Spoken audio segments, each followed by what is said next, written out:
And we're back, podcast number 136. Welcome, everybody. I'm your host, Kerry Kreitz. We got the Wiseman twins, Dexter and Tim, and Daryl Bradley. Welcome to the show. What's going on, guys? We're a little late. We can blame that on the guest, I think, this time, right? Yeah. Probably took him some time to find that ugly jersey. Or we can just blame Tim, because he's an easy one to target. Yeah, that's fair. Well, apparently you still get cookies. I guess everybody gets a cookie still, yeah. Yeah, no. Who does the cookies? I think Tyler. I don't know. Somebody, they're just buying cookies, yeah. I like Tyler, cookies. Yeah, Tyler owes me a whole bunch of cookies.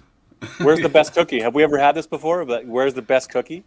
You know, your Subway, your Mr. Sub, your, like, Nothing George's. wrong with a good Subway cookie. George's cookie. Like, where's the best cookie? Starbucks has a really good warmed up chocolate chip cookie. I'm just really just not a big cookie guy. Really? Really? You look like a cookie monster. I know, but I'm not. Chips, eh? It's definitely I love Sesame cookies. Oh, man. Street. Yeah. Yeah. What the heck? Cookie monster. Yeah. Tim Hortons has like some good cookies. You know, They come up with special ones too. I really only have cookies if I just buy them from the store, from Safeway or Subway. Like those are peanut butter. A good peanut butter cookie too. They're from Sobeys. They're solid. Yeah. Rhonda's got it right. Yeah. Oh man! Anybody wants to somebody to taste test their cookies? I'll try them. Hey, what about you? Must know magic cookies then, those magic ones. Yeah, I get careful with those because you don't know how much is in them. Right? So people always say, have this, and you're like, whoa, how much? So you got to be careful with those ones. But the real ones are good to go. Yeah. Yeah. Pirate cookies. So? Sorry, I'm getting it. No, you're good. You're good. I'm very excited about the special cookies over there. You're still at work. You must be no. missing supper or something. I'm definitely missing a supper. Yeah, I've just been going. I missed you guys. It's been a month. Hey, what's going on? I don't know. Where you been? Tell the people where you been. I just went and hiding. No, you know what? Wednesday night's now golf night. So men's league is Wednesday nights instead of previously it was always Monday nights. So we got in and out for the summer and take a couple of weeks on and off, but it's all good. You guys have handled it just fine with the recap and the guests and everything. So you're not too missed. I'm sure you've been handling just fine. Some days it's more of a scramble than others, but yeah. Yeah. I wouldn't go as far as not missed, but all of a sudden we have Taylor, Michelle, and John Moans on, and we're like, holy cow, things have gone sideways. Yeah. Hey, well, I mean, and then we have Nick now. I mean, that's our guest this weekend. We're in the summer months here, guys. Eh? I first heard about Nick coming on podcast at like 3 a.m. in the morning when I was Indian leg wrestling Carrie on the floor, and then Carrie's like, "Hey, by the way, we're bringing on Nick on a podcast." Bringing Nick in. Yeah. Great time to tell me. Got the win. That's all I know. Yeah, you absolutely did. Yeah, you absolutely did. So let's talk about the 5-Pin Bruniverse. How's the sales been going? Are we looking at bringing in new flavors? Maybe bringing in a new beer soon. I know Alley Cat. Haven't heard anything from them lately. If we've sold right out or anything like that. Have you guys heard anything? Not really, no. We talked to her a little while ago, a couple weeks ago before we left when I left to Newfoundland. They still have half a batch left, I believe, so something like that. So we'll try to push that, and I think a new flavor might not hurt. So yeah. So for all our listeners, what kind of flavors do you want? You want just a regular beer, a pale ale, or do you want like a pomegranate flavor or orange flavor, or where are we going with this? Yeah, what can we even do? And when we do that, we have to change the name too. A cider. Ciders. Yeah. Everybody loves a good cider. Yeah. That's not a bad idea at all. I don't mind. I was really expecting this conversation to take off. I don't know. I had a Strongbow the other day. I'm not having too many beers these days, right? So I had a Strongbow. I was like, that's okay. It's okay. Yeah, any longer a soda drink? Yeah, we'd have to change companies to try to do that. So Yeah. we'll stick with beer at the moment, but we were also talking about maybe getting like a distillery, which would be awesome. Mm-hmm. Oh, yeah. Maybe there's Have yeah, some there's a couple of them. connections at a distillery, so you never Yeah. know.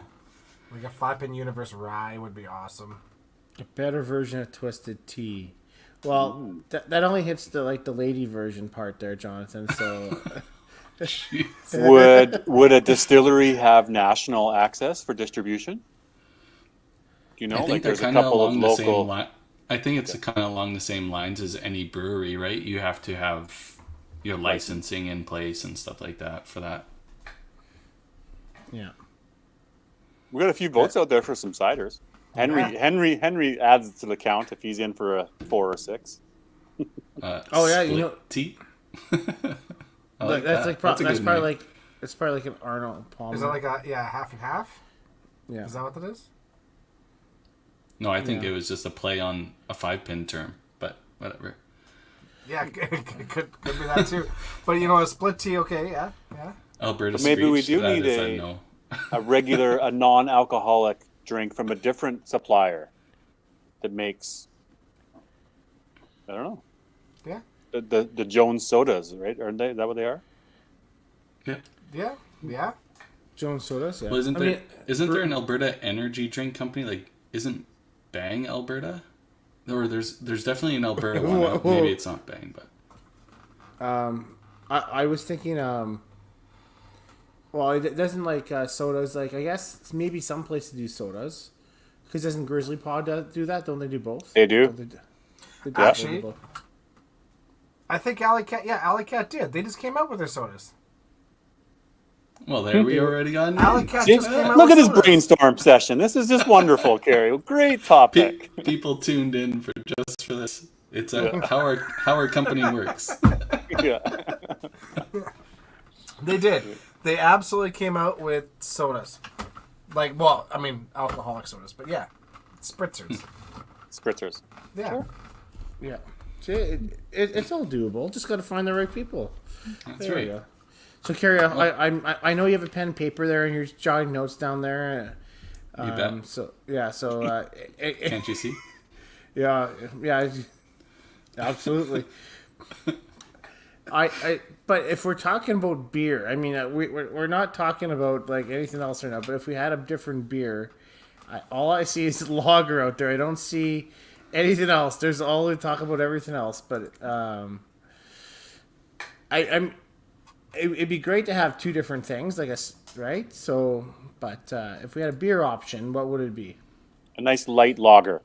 A nice, easy drinking Bud Light.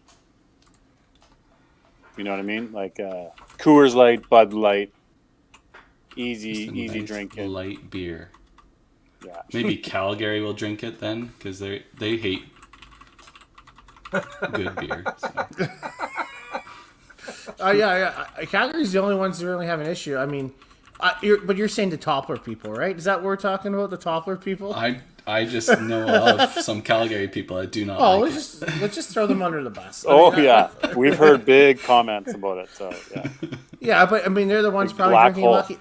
Yeah, it's why don't we just get Lucky Lager and just put 5P Brewniverse on it? There you go. They'll probably love that. There we go. There you go. Yeah, do it. just AGD and slap our logo on it. beer Yeah, or what? I'm.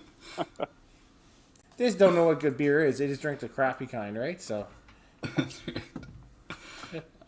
So, like people that are coming out for Masters Nationals, obviously there will be 5-pin Brewniverse available to purchase at some liquor stores, or I think some bowling alleys in Edmonton are still carrying it, and maybe you'll get a hookup when you're there. We can find somebody that'll bring it down to you.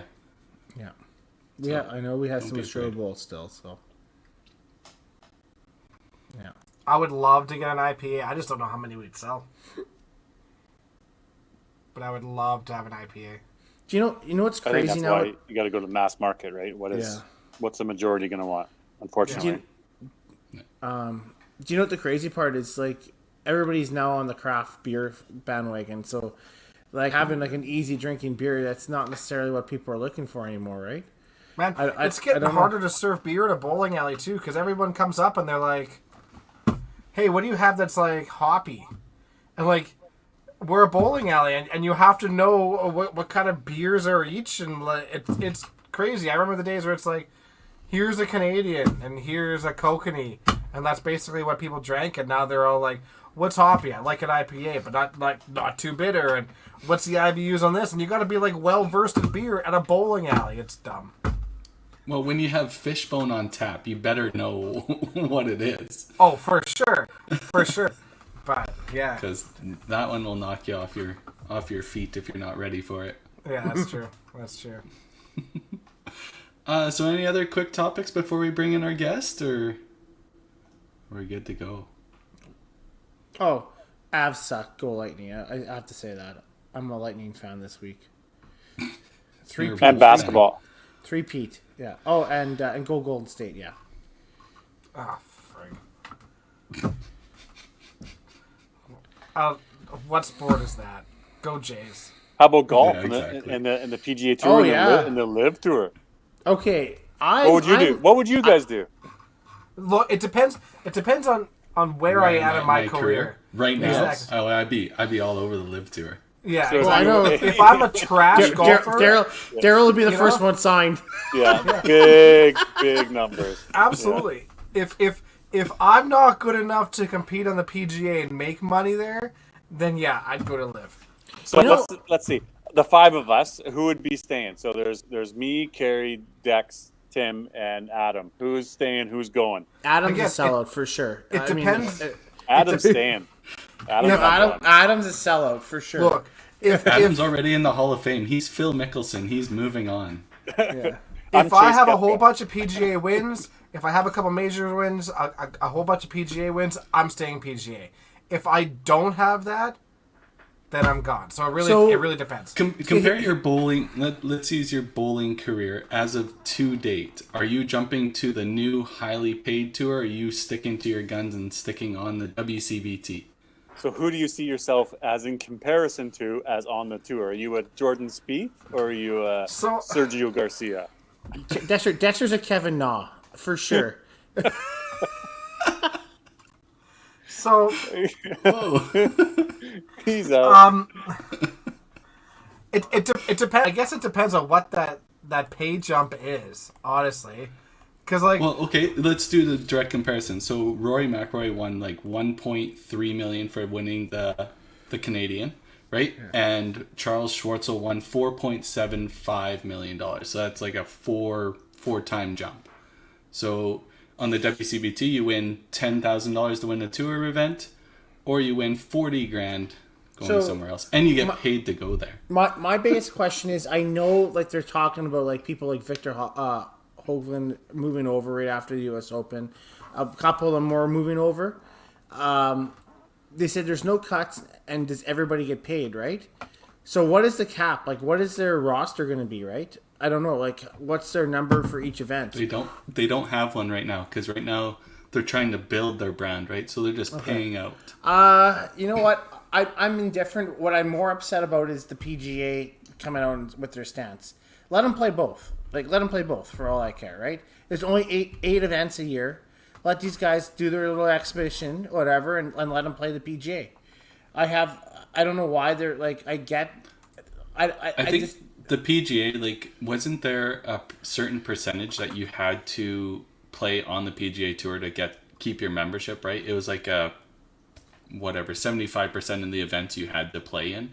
Why don't they just keep that? If there's enough, yes, you play 75% on the PGA and you'll play the 8 live events, because there's only 8 of them this first season. Why can't that be an option? I don't understand. I get where they're saying it's the money is dirty or whatever. Yeah, but it's but I don't know. But my thing is, as soon as you put that interaction, they have to choose, right? When they say, "Hey, you got to choose or you get suspended," right? If you don't let them choose, you let them play both, it's a moot point, right? And so now the PGA's actually gone with their hard stance. It's actually probably made it worse for them, I think, right? So Well, they got to be pretty strong to start with, though. I mean, you can't just let them go and have free reign and be able to do all. There's got to be a bit of mediation at some point in time. I sort of disagree. I mean, like, it's their choice. Do you want them? You want them at some point to be stars on both tours? I don't see an issue with it. I don't think you can think let it them play on kills- both tours. You I can't think let them it play on kills both. that event that weekend, though, right? If you let everybody have free reign, they're gonna go get paid, and it's gonna kill that event in the PGA Tour that weekend, right? It's only 8 weekends. Look, we should probably get back to bowling talk here sometime soon. but to answer your question, it depends on how much money I've made. If you're making 1.4 million and you're gonna make 4 million at the other place, and I've already made a whole bunch of money, I'd rather stick around and leave the legacy in the league that has all the history. I'd rather leave my legacy there if I made enough money to be good for the rest of my life. If I haven't been, then sure, pay me. Yeah, I don't know. I I think the live tour is gonna die out. You just can't 100%. continuously pay that amount of money. Yeah. Well, I mean, but it's Saudi Kings. I think it's. I'd probably be a sellout if I was set. I'd probably go for the 500 million. If I was those kids coming out of college, I wouldn't do it. I don't think I would because I wouldn't want to have. I'd almost go the other way. I'd go over there for a couple of years out of college, make a boatload of money, and then go and try to leave your legacy at PGA. But let's allow our guest in here. Let's be honest. We're like Greg Norman starting our own league and building it anyway. So Yeah, exactly. I love McElroy's comments. I love his little chirps, and I don't blame him for it either. So Okay, before we bring in our special guest, and we'll let him have a go at this whole golf discussion, we'd just like to thank our patrons at 5pin or at patreon.com/5pinuniverse. For as little as $2 a month, you can help support us, bring these silly conversations to you every week, discussing everything not bowling as we can do. And so, without further ado, we have our special guest coming from BC, Mr. Nick Uttley. Welcome to the show. How's it going, guys? Good. How are you?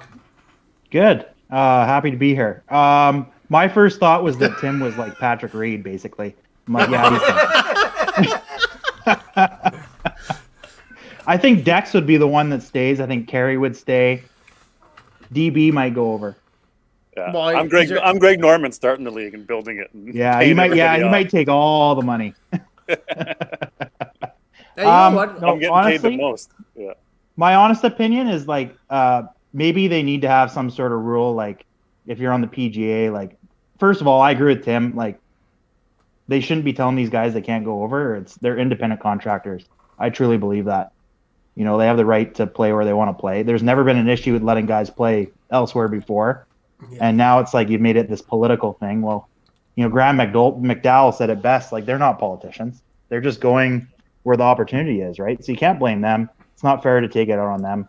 Maybe there should be a rule like, you know, you can only play so many if you're on the tour. Like you can play 4. They can fill that up with other people. Totally. But I mean, Especially when it's only 64 players, only 3 rounds, it's shotgun start. Like it's such an exhibition setup that they can fill that 64 player roster pretty quick. The team It's not side even of it is 64, it's fun. 48. Oh, really? It was Yeah. 48, yeah. That's what I'm saying. Yeah. Like, what? So what's the cutoff? So you have 64, but you're only paying 48. I think they just spread the payout a little bit further down. The low guy gets 150 for coming last. You can come last in every event and make $1.5 million. That's why guys are going over. yeah. Imagine that Sign me on up. imagine that on that tour. I'd be great. Yeah, let's build this bowling tour to do that. Hey? Yeah. It's like showing up to every bowling tournament on tour and you walk away with like 50 grand at the end just for coming last. Like, Exactly. be amazing. Crazy. I knew Sergio was going to go over because he's close friends, obviously, with Greg Norman and stuff. But those guys, I mean, Sergio still has a little bit left in him. But you're going to have McDowell. You have all those ones that are kind of on their peaks, right? Phil can somewhat compete on the PGA. but he's dominating the seniors, so he's kind of in that middle ground too, right? So I can see him going over there. And Phil has a gambling debt, so he needs some big money right now to pay off his debt. So, but anyways, I think we should talk a little bit about bowling, right? So that was probably the most interesting conversation we've had in like 100 episodes. So let's be fair here. Yeah. You know. Sorry. Ever since Daryl came on. No. Wow. That's a cookie. You get a cookie. You get a cookie. You all get cookies. Yeah. What's your favorite cookie, Mick? Peanut butter cookie all the way. Good call. Also for the beer, honey lager is my thought. That actually, not a bad idea. Not a bad idea. I mean, yeah, I think a fair You amount of thought people Calgary would drink hated our beer. Just wait. it. Yeah.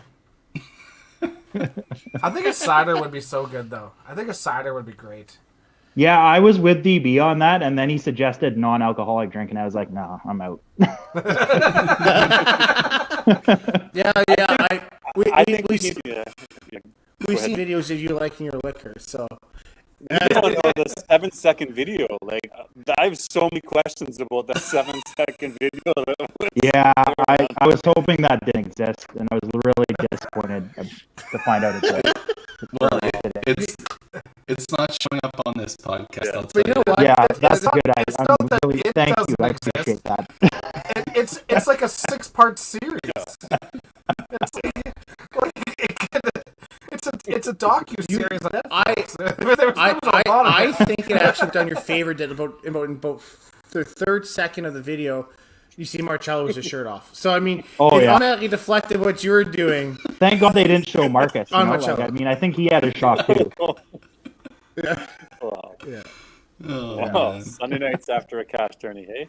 Yeah. Totally. It was a wild evening. Let's that's see. for Let's sure. see if Nick wants to share a story of his bowling career. Maybe just do a quick bio or give us some start of where did Nick start 5-pin bowling for you, buddy? My through parents bowled a rec league. I would come in with my mom and just throw a couple games or whatever, and then, I'd bowl between my legs. I bowled between my legs till I was like 8, and my mom said, "If you learn how to bowl with one hand, we'll put you in a league." And that was that. I joined, and I kind of picked it up pretty quick, and within a year, I was like making, YBC stuff, and I just kind of got hooked, and then I would play like 4 times a week, and that was that. Who did you have? Did you have like specific coaches that kind of coached you throughout your YBC career? Like, yeah, who showed you this style that you? Nobody. To be honest, to be totally honest, I rarely listened to coaches. I kind of just, I took a few Weird. things in. There was a couple people, like Joanne Borgford was someone that kind of taught me some Totally. stuff. Mike Govett was a guy that coached me a couple times to nationals and juniors. They taught me things here and there. Dave Andres is a guy that, let me do my thing. He didn't give me too much grief. He just said, "Okay, yeah, do your thing, Nick." Kim Chadwick coached me at bowling school one year. And, at the end of it, they do a little write-up. And she said, "So you do everything wrong, but just keep doing it because it works." That's exactly it, Nick. Absolutely. Whatever makes you successful makes you successful. That's what's really interesting about bowling is that you don't have to have like the most technically perfect style there is. Now, having that does make adjustments far easier and your path a little bit easier. But if you perfect what you're doing, you're going to be good at it. And you did that. And I'm not going to lie. At Red Deer, Mike was like, it looks like Nick's really straightened out his arm swing. And he was being a dick, but I looked at him and I was like, you know what? I think you're right. Like your arm swing is actually straighter than I remember it being because it used to come up and then out and then back in and then forward, and you don't have that part anymore. It is up. You're still moving, but it's just straight up and straight. It actually looks like it's much better. Well, thanks, I guess. Was that a compliment? Is that like or- the closest thing to a compliment you're capable of giving me, No. like on my style? Like, Honestly, it looks like your arm swing had improved, but what you've done I was has just been really successful. trying hard to reach for the arrows. Like, I was like, okay, I'm rusty, reach, and that's probably all it was. Give me like one more tournament, it'll be right back to the same crap you've seen before. I can't.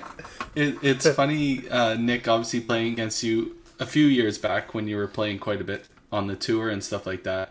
I'm 0-2 against you in match play, so I can't say anything about your style. It works. You kick the crap out of me. 0-3? 0-3, buddy. Oh, man. I'm pretty sure. Murdering me out there. Yeah. Well, maybe it was just Calgary or something, I think.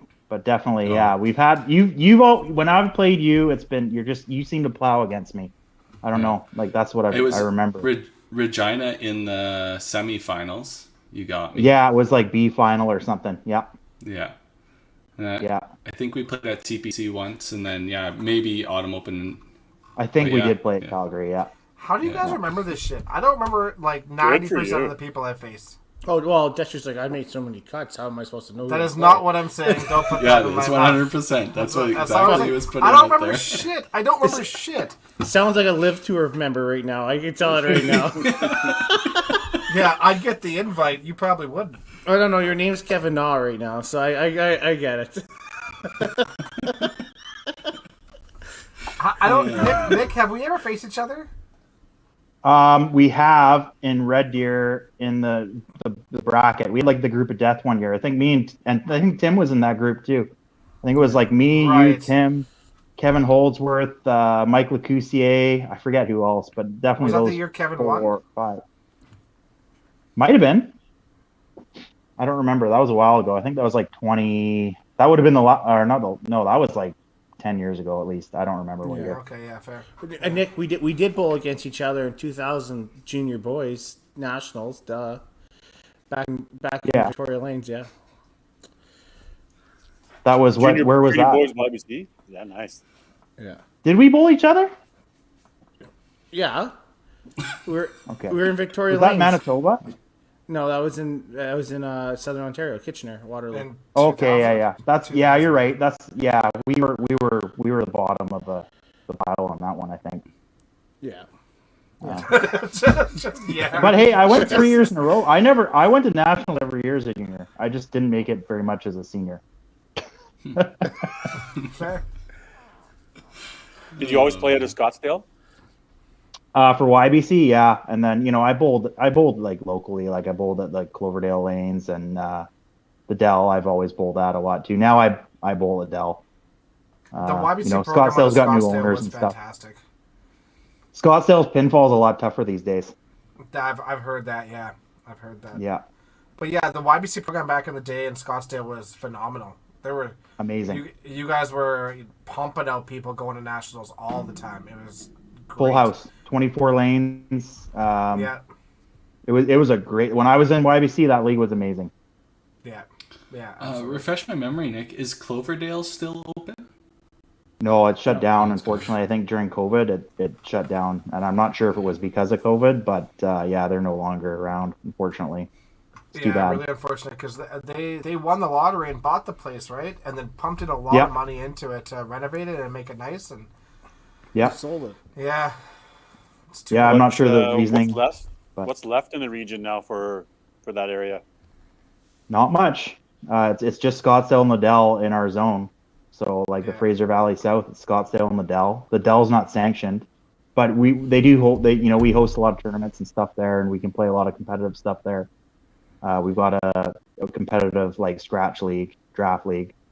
going east from there. It goes Scottsdale, Liddell, and then the next closest one after that is Abbotsford, right? Yeah, and there are a couple other places like there's Sandcastle and White Rock, and there's there's Alder Lanes, but they're not sanctioned. They're just kind of like casual, come and throw a ball, public lanes. I did not know that White Rock had a set of lanes. Yep, Interesting. Poco's there. mostly 10-pin though, I believe. Chilliwack. Yeah. Interesting. But yeah, we're Chil- kind of hurting for centers these days. Yeah. Because I always wanted to go down and see Commodore. Commodore is amazing. That place, like, I haven't been there in a while, but like that is like a piece of history right there. It's like walking into a bowling alley that's like an antique. You know, like Yeah, you just yeah. walk in. It's like it's right downtown. Like it's so much history there. They used to have some of the best leagues in the country there. So it's pretty cool. It's super neat. It's just like walking into, it's like a time warp. It's really, really neat. And I'm gonna see if I can find some pictures in here. But Yeah, What's, they held Masters there. I remember that. Who did you bowl with when you were YBCs, or some of the guys you said you went to a lot of nationals for junior? Was that mostly as teams or singles, or and any of these people still bowling today, Nick? Yeah, like guys that I bowled YBC at Scottsdale, people like Aaron Pennington, Matt Phillip. You probably haven't heard of him until recently, but Matt Phillip was bowling in our YBC.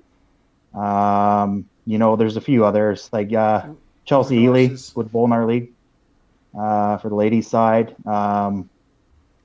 People like Sarah Simcu, Cassidy Buckman, they came up a little behind me, but like we've produced a lot of pretty good bowlers out of Scottsdale. Nice.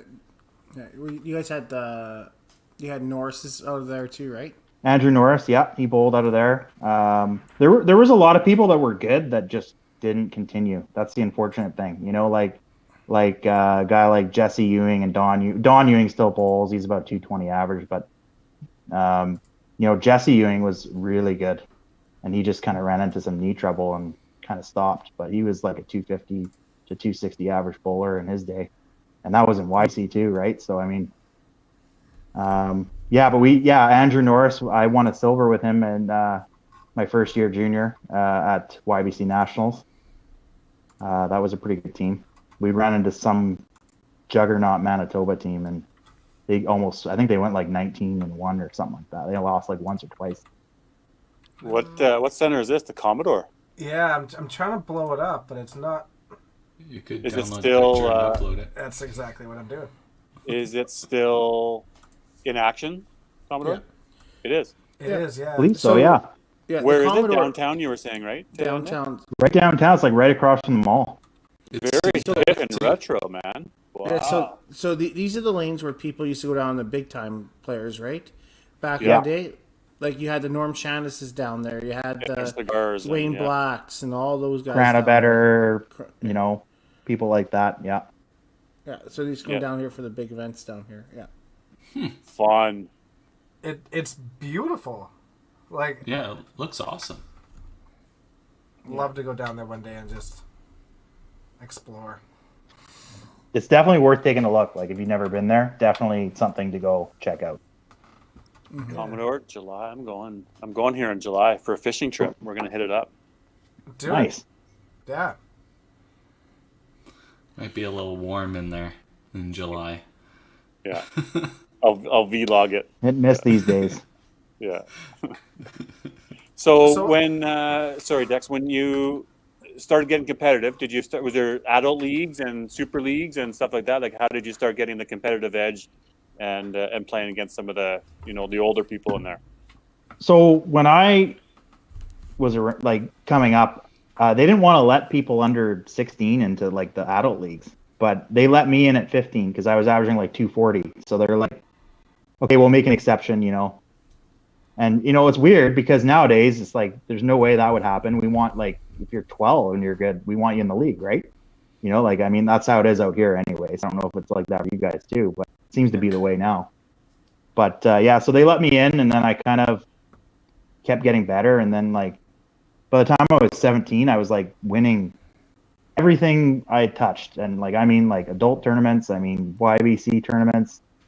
Everything that was around, I started getting introduced to guys like Doug Mosdell and stuff like that, and they were helping me, and and then it just kind of took off from there, right? And here I am. There I was, and here I am. It was really. So, how many times did you make nationals, Nick, at a YBC? I would have made 4 nationals and 2 youth challenge. That's awesome.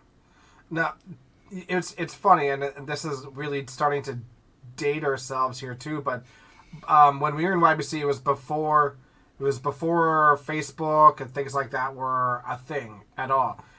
All Yeah. we basically had was like MSN Messenger and like website forums. And I remember that there was a 5-pin bowling forum that was started, and we used to chat all the time in there. And you would go in there and you would talk about the bowlers around the country, and you would keep track of what people were doing around the country. And like you were super in tune with the competitive side of like the youth bowling side of it anyways around the country. And I wonder if that really like impacted you in getting better as well, because you knew what the other people were doing and how good they were, and like whether that actually helped you at a time where we didn't have things super accessible, for stats and knowing people back then, Yeah, I forgot about those forums. Yeah, I was the guy. If I made something, I want to know who I'm against, what they bowled to get there, and then I would let's see, where do I think I stand in this list of people? Like, who's going to be my toughest competitor? What do I got to do to beat them? Yeah, I've always been pretty analytical. I always want to know where I stand. I always want to know what I'm up against. So yeah, I mean that could very well be. I never really thought of that. It's funny you point that out. Wasn't it like Canadian messageboards.ca or something like that? And I remember, Skinny D.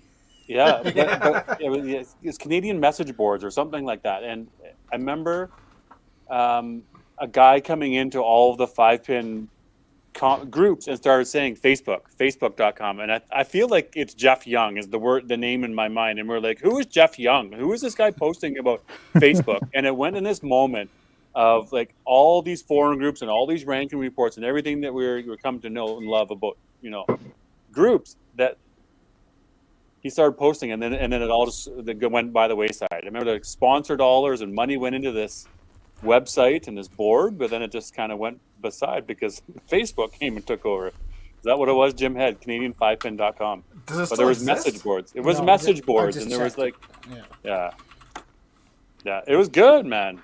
Yeah, it was a great way to like we could actually connect with people around the country before that was a thing. It was awesome. It was really good. I totally forgot about it, but it's really fun to reminisce about it a little.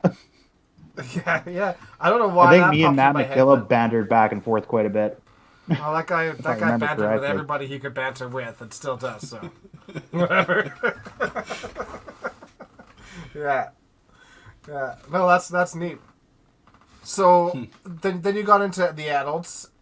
How has the adult career been going? What are your accolades? You've been to nationals a few times for the Open? I've been to both. I've been to the Open 3 times and Masters twice. I've actually probably made it about half the times I've tried out. I haven't tried out as much as I probably should have. But no, I made Masters I think the first time. That was the first event in Hamilton. I think it was like 2009. Okay. Correct me if I'm wrong on that, but I think it was 2009. Yeah, it's I was probably 22 or 23, and we had a really good team there. We had it was me, Larry Rochette, Doug Mosdell, Clive Moore, and Bob Herman was our team. Wow, so awesome we had a good team, but we kind of struggled a little, and we didn't really turn it into much. And the next time I went to Masters, we got a bronze. That was, I think, Quebec, 2011, I believe. And Hamilton was then 3 Open. Sorry, I thought you were talking about Open. Because I was no, that was Masters. The Open, I've been once on the men's team where we got silver in BC. Actually, it was not the last time, but the time before. And then 2 times on the mixed team, where I've actually every time I've gone to Open Nationals, I've made the ladder, but twice I've come fourth. Oh, really? I don't know if you want to. If was it 2011? You guys got silver, right? To Alberta, right? Yeah. And I remember Wasn't you guys though? It was Calgary. It was Calgary, Calgary, and I remember Yeah. you had pocket aces in 10 or something, right? And you guys ended up Yeah, we losing. were bowling Adam in that one. Yeah. He was on that team. And it came right down. Yeah, I had pocket aces in like the 8th frame or something like that. And it was gross. It was like a perfect ball in the pocket, and it just blew by both corners. And we ended up losing that match by I think like 6 or 7. Yeah. And we actually had a shot to win it on the last ball, and we didn't get it. Adam plowed in 10, if I remember correctly, which all blew our minds to give us a chance, and then we missed it. It was a really good match. We beat them the first one and lost the second one. Crazy. Was Bob Herman on your team? No, that team was me, Nick Allen, Mike Warren, Marco Sang, Mike Warren. So Aaron Mike Warren, Pennington. isn't he the notorious one? Yeah, he's silver medalist. That's who I meant. Mike Warren. Yeah, And yeah, Darcy Fiedler. yeah, Darcy was the other one, That year. he finds a way to get silver. Yeah, unfortunately, Yeah. we all want I to win feel one for so him. bad for the guy just having that as his like legacy. I just want Honestly, him to win one time. I don't want to play any other zone because if I win, I want to win with that guy. I want to be a Yeah. part of that team, Absolutely. and we all feel that way over here. Good dude, good attitude, fun to have around. Just don't let him show you fly eyes. Bug guys. Don't spill a drink near him, or you'll have to drink out of a shoe too. Yeah, that too. Yeah. I feel bad for him because I know everybody gives him a hard time on the silver, and he kind of laughs it off. But I think it really bugs him. Right? that's I think what it I probably Then he Yeah. needs to win one with us, and then it'll be over. Yep. Then I hope he just rubs it in everyone's face. Totally. totally. He won't though. He won't. I like, He'll just drink a lot of beer, I think. Don Sims' comment. There's a book published about the Commodore lanes from 58 to 83. Like Don Sim is just a historian. So impressive, all the information he knows. Complete stats of all the bowlers for 25 years. Wow. That's Yeah. crazy. Has to move. Just has to move. Yeah, a little projection by Tim. Hey, you know what? I hope he does win one. You know, he deserves it, right? And those are the people that you really want to see succeed because they put a lot of time in, and whether they beat us or not, it's so nice to, right? Whoever they beat, it's good that way. I think it's going to happen. Yeah. What's your preference, Nick? Masters versus the Open? We ask. I haven't played Masters for a while, so it's the Open. You know, to me, it's just that much more prestigious. You have to win via, knockout in the end. It's not like total points. You know, I've always liked that. So to me, it's the Open's the most prestigious one, I would say. So that's the one I would want to win. But I want to win both. Eventually. Yep. That's a fair answer. Winning both. Get one Yeah. of each. Yeah. Are you happy making your comeback? You say you want to win both, but you haven't played in a number of years until really this year. So how good does it feel to be back, and like how excited are you to push for those things? It's good to be back. I tried to come back for the Open. I struggled and didn't make qualifying. So I mean that's okay. And then I came to Red Deer, and I struggled, but I don't think I embarrassed myself or anything like that. So, we'll call that a small victory. But, it's funny. Once I came back, I started playing more. And, it's not as competitive, but there's a lot of competitive people at the Dell. Yep. And I felt like I kind of pushed myself since I came back, and just in league and stuff and playing more. And, I actually shot good enough to make a cut, as soon as I got back, the next 10 games or something like that. So it's good. It feels good. It feels like I'm, my confidence is getting higher, and you have to have that. You can't go into tournaments these days and think you're going to shoot 280 without sky high confidence, right? You can't come in with any doubts to these tournaments anymore.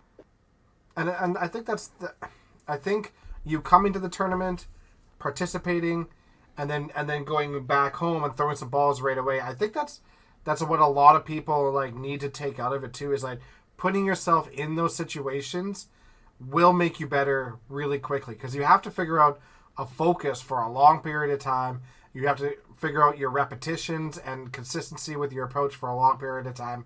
And whether you've been struggling or not, once you're into the situations, it's always a different situation than just bowling and league and stuff, and a different level of focus. And sometimes just playing in those events is what really snaps you out of a funk. And then you can go back home and start throwing balls and then just feel way more confident and get right back to it. But you have to put yourself into those situations to break through sometimes. It's all repetition, right? Like you got to go and, when you come to those tournaments, you're playing 40, 50 games in 3 or 4 days and you learn some things, especially if you haven't been playing for a while. And I think that's what happened with me. Yep. And, I feel like next time I show up, I'll probably be a little more of a threat. It kind of gives you an idea where you're at and where you need to be, right? So Exactly. Well, right away you guys played the high roller doubles, you and Marcus, like making that cut, a little cut as it is, like you guys were right in it, in the thick of things the whole time. Like that had to bring some type of competitiveness back in you for sure. 100%. Marcus was lights out in the qualifying bracket. Like he averaged like 300 or something like that, I think. And I struggled, but I think I went 4 and 5 in the matches or something like that. And that's important. You have to win your match. So we had one game against Mark Miller and Rob Wolfson, and we were like done. Like I think 7 frames in, they were like 100 and something ahead. And me and Marcus both rattled off like 5 baggers, and we went from 0-3 to 3-0, and then we got in on a tie break. So I mean, like it just goes to show, like, show up for the last few frames in your match, and you never know. Yeah. Always that, throw every ball, that's for sure. Yeah, just throw, and you don't know what's going to happen until the match is over, right? Until you're mathematically out, you're not out. Just keep going. And I've always had pretty good match play mentality, and even though I didn't play that good in that tournament, I felt good about having like an okay match play record. And then we won't talk about what happened after the qualifying, but that's fine. That's all right. But it was something. Speaking of the cash tournaments, I mean, we talk about you're coming back in a Red Deer, but you had a runner-up in 2012 to Jordan Shoes. So you're tied runner-up at TPC with when Bruce ran on both sides, right? So yeah, you've had the success in the past. So you just have to get back to it, right? So you have the right mindset to get back there, right? So. What was it like in those 2 tournaments, Nick? Obviously getting really close to the very end and obviously losing to Jordan. And then you see a guy like Bruce Mortar that's running both sides and making history here. Talk about those tournaments for us. So the first one was with Bruce. That was, I think, one of the earlier ones. I was pretty young, I think. And I believe I was the high qualifier in that one. And, I played really well. I was good the whole way. I forget who. I think I lost to Heather Ochar on the one side, and then I was kind of coming up the other. And then here's Bruce just rolling through everybody. I felt good, but he was that much better that day. That was 2009, right? I think. Yeah, that sounds about right. And I remember, I was just watching. I was the last one to play. I was watching him play Matt Schultz, and you're playing Matt Schultz, and then you're playing me. And at the time, we're both 2 of the really good young up and comer bowlers. And he just steamrolled Matt, and then he played me, and I didn't play very good in that match, but he shot, I think, eight something at me, and I never had a chance. He just he was on a mission that day, and I'll admit I think I was a little tired, but it was pretty amazing to see what he did that day. And how can you not be happy for him? I lost. It was my chance to win a tournament, but all you can do is tip your hat when you see something like that. You mentioned the incredible part about Bruce, and you probably know, but seeing it firsthand, Bruce doesn't throw practice. He doesn't go up and throw a league. He just puts on his pair of shoes if he's 3 months away, 3 months from not throwing any balls, and then he comes in and wins his event. right? Yep. And Bruce was an incredible player, but it even showed his lore was even more just because of that kind of stuff, right? So Yeah, and there's not many people that can do that. Maybe like a handful that can come in off the street after not playing for a year and win a tournament, let alone up both sides.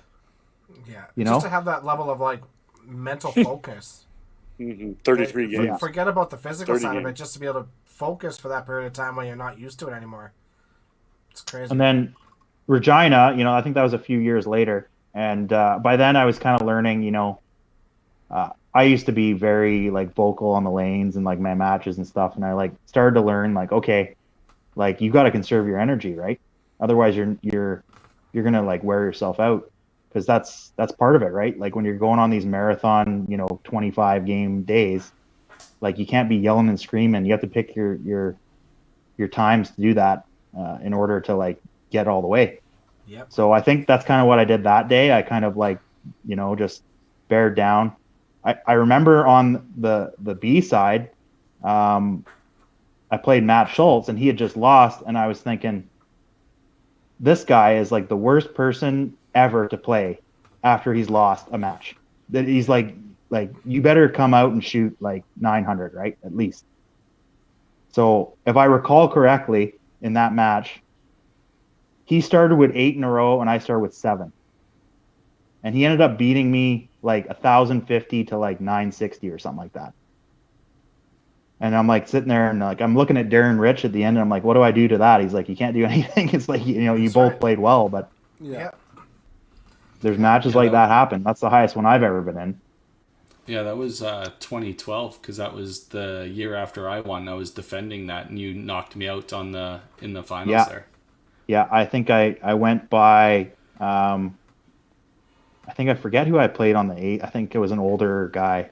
Forget who on the A side in the 30s. Then I played Lenny and Mike Herbert, and then I played Jordan. Beat Jordan, played you, and then lost to Jordan. Right. And it was a close match in the final too. Like I was ahead most of the match, and then he kind of rattled off 4 in a row, and I lost by I think 20.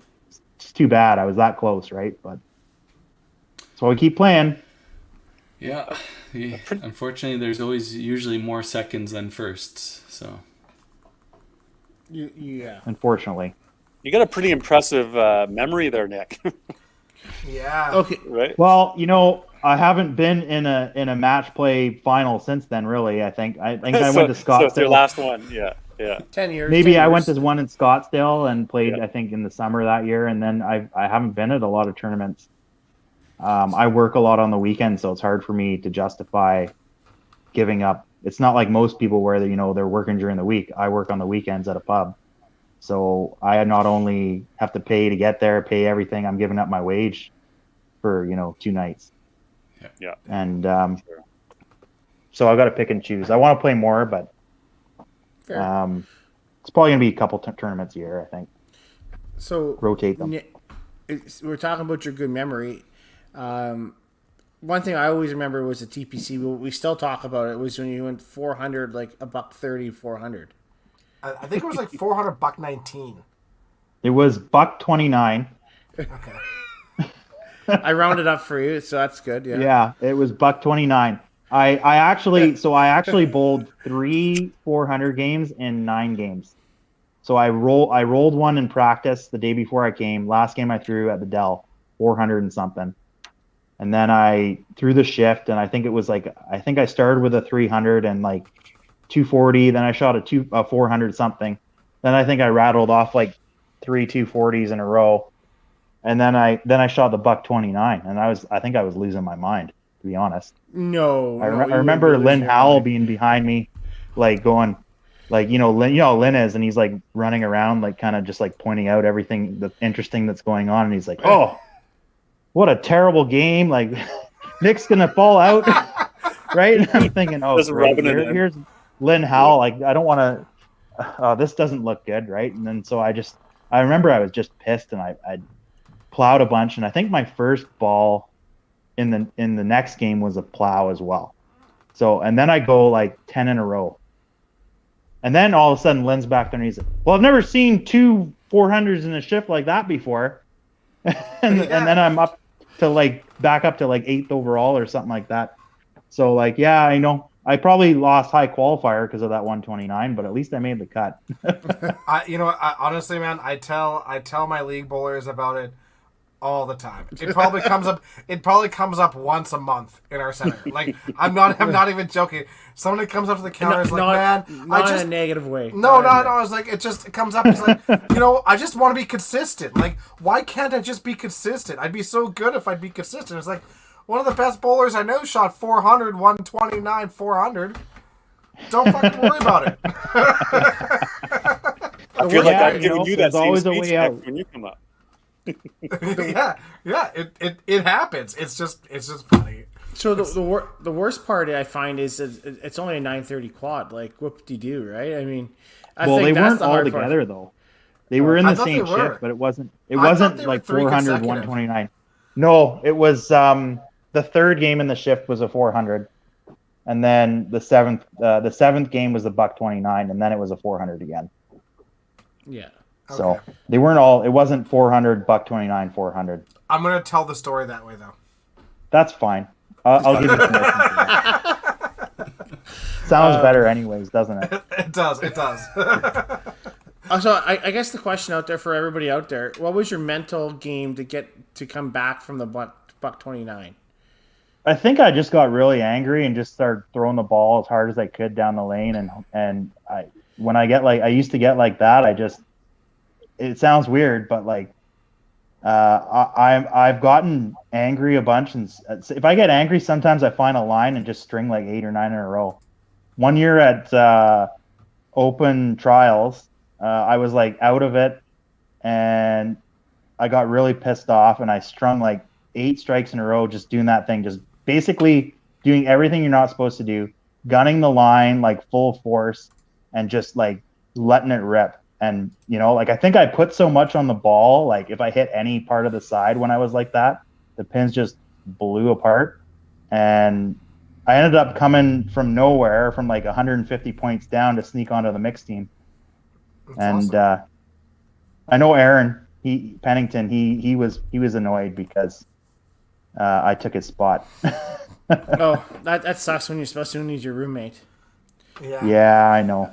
But it's memories. But you know like what? that, He made it and this it's year, so fair. which was impressive, by the way. He came off the street, hadn't played at all, and made a team. So I mean, that was pretty impressive. Yeah.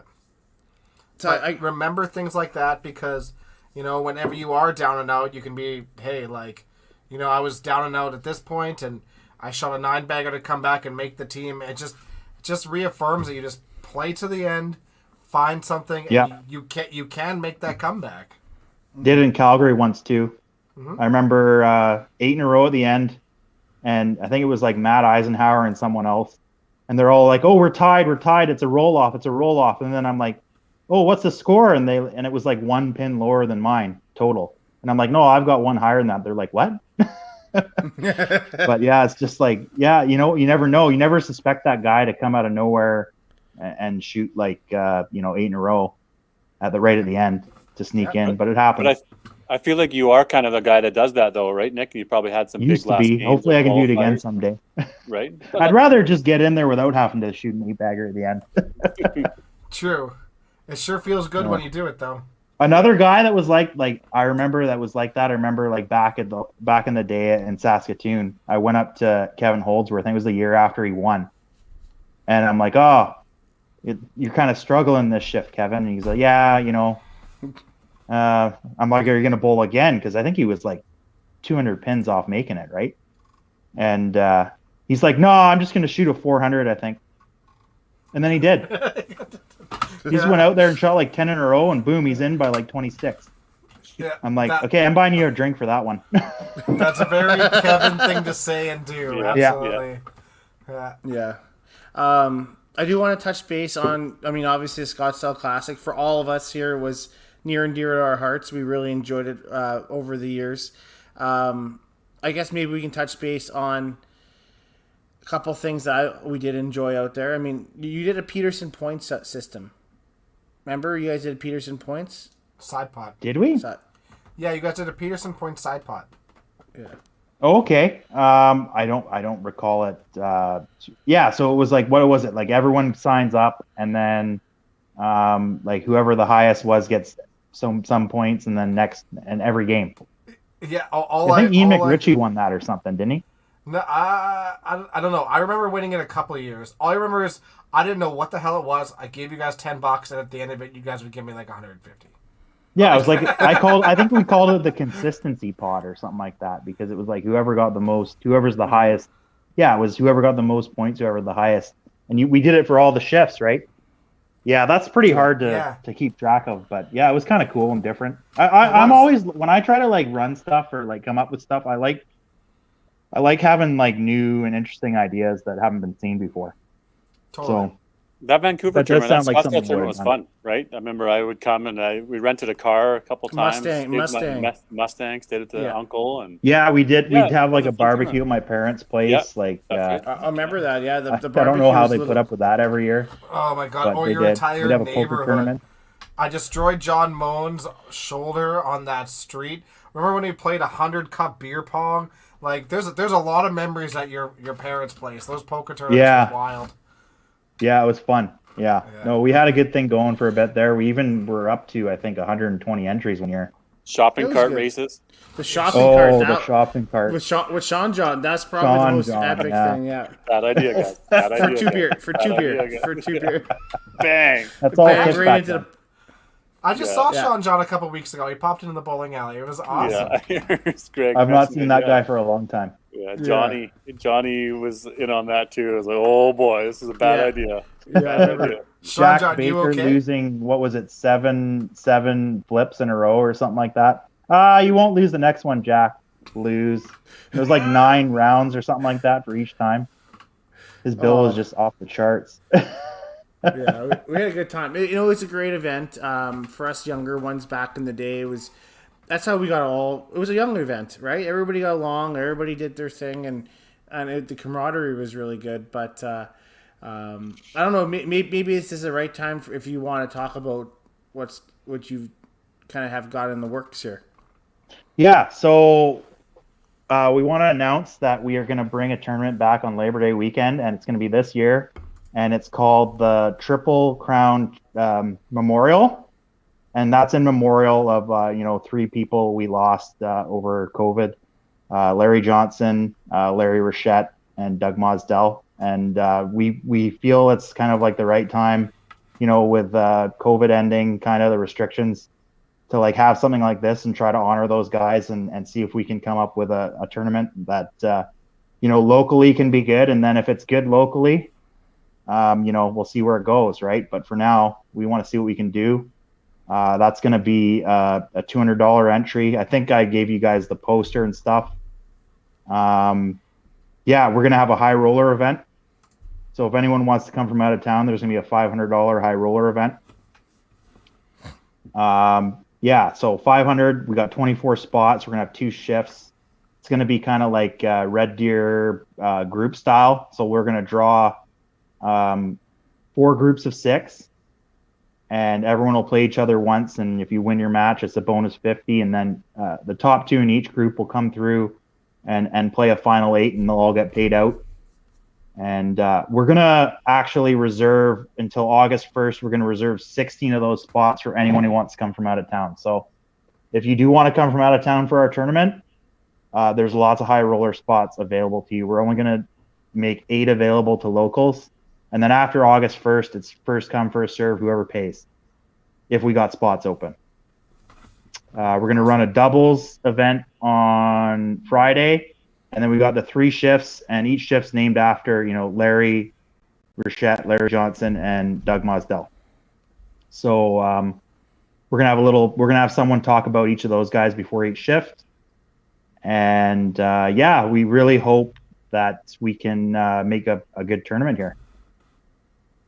That's awesome. I'm glad that you guys are doing something, and obviously in honor of these guys, it's super special. So good on you.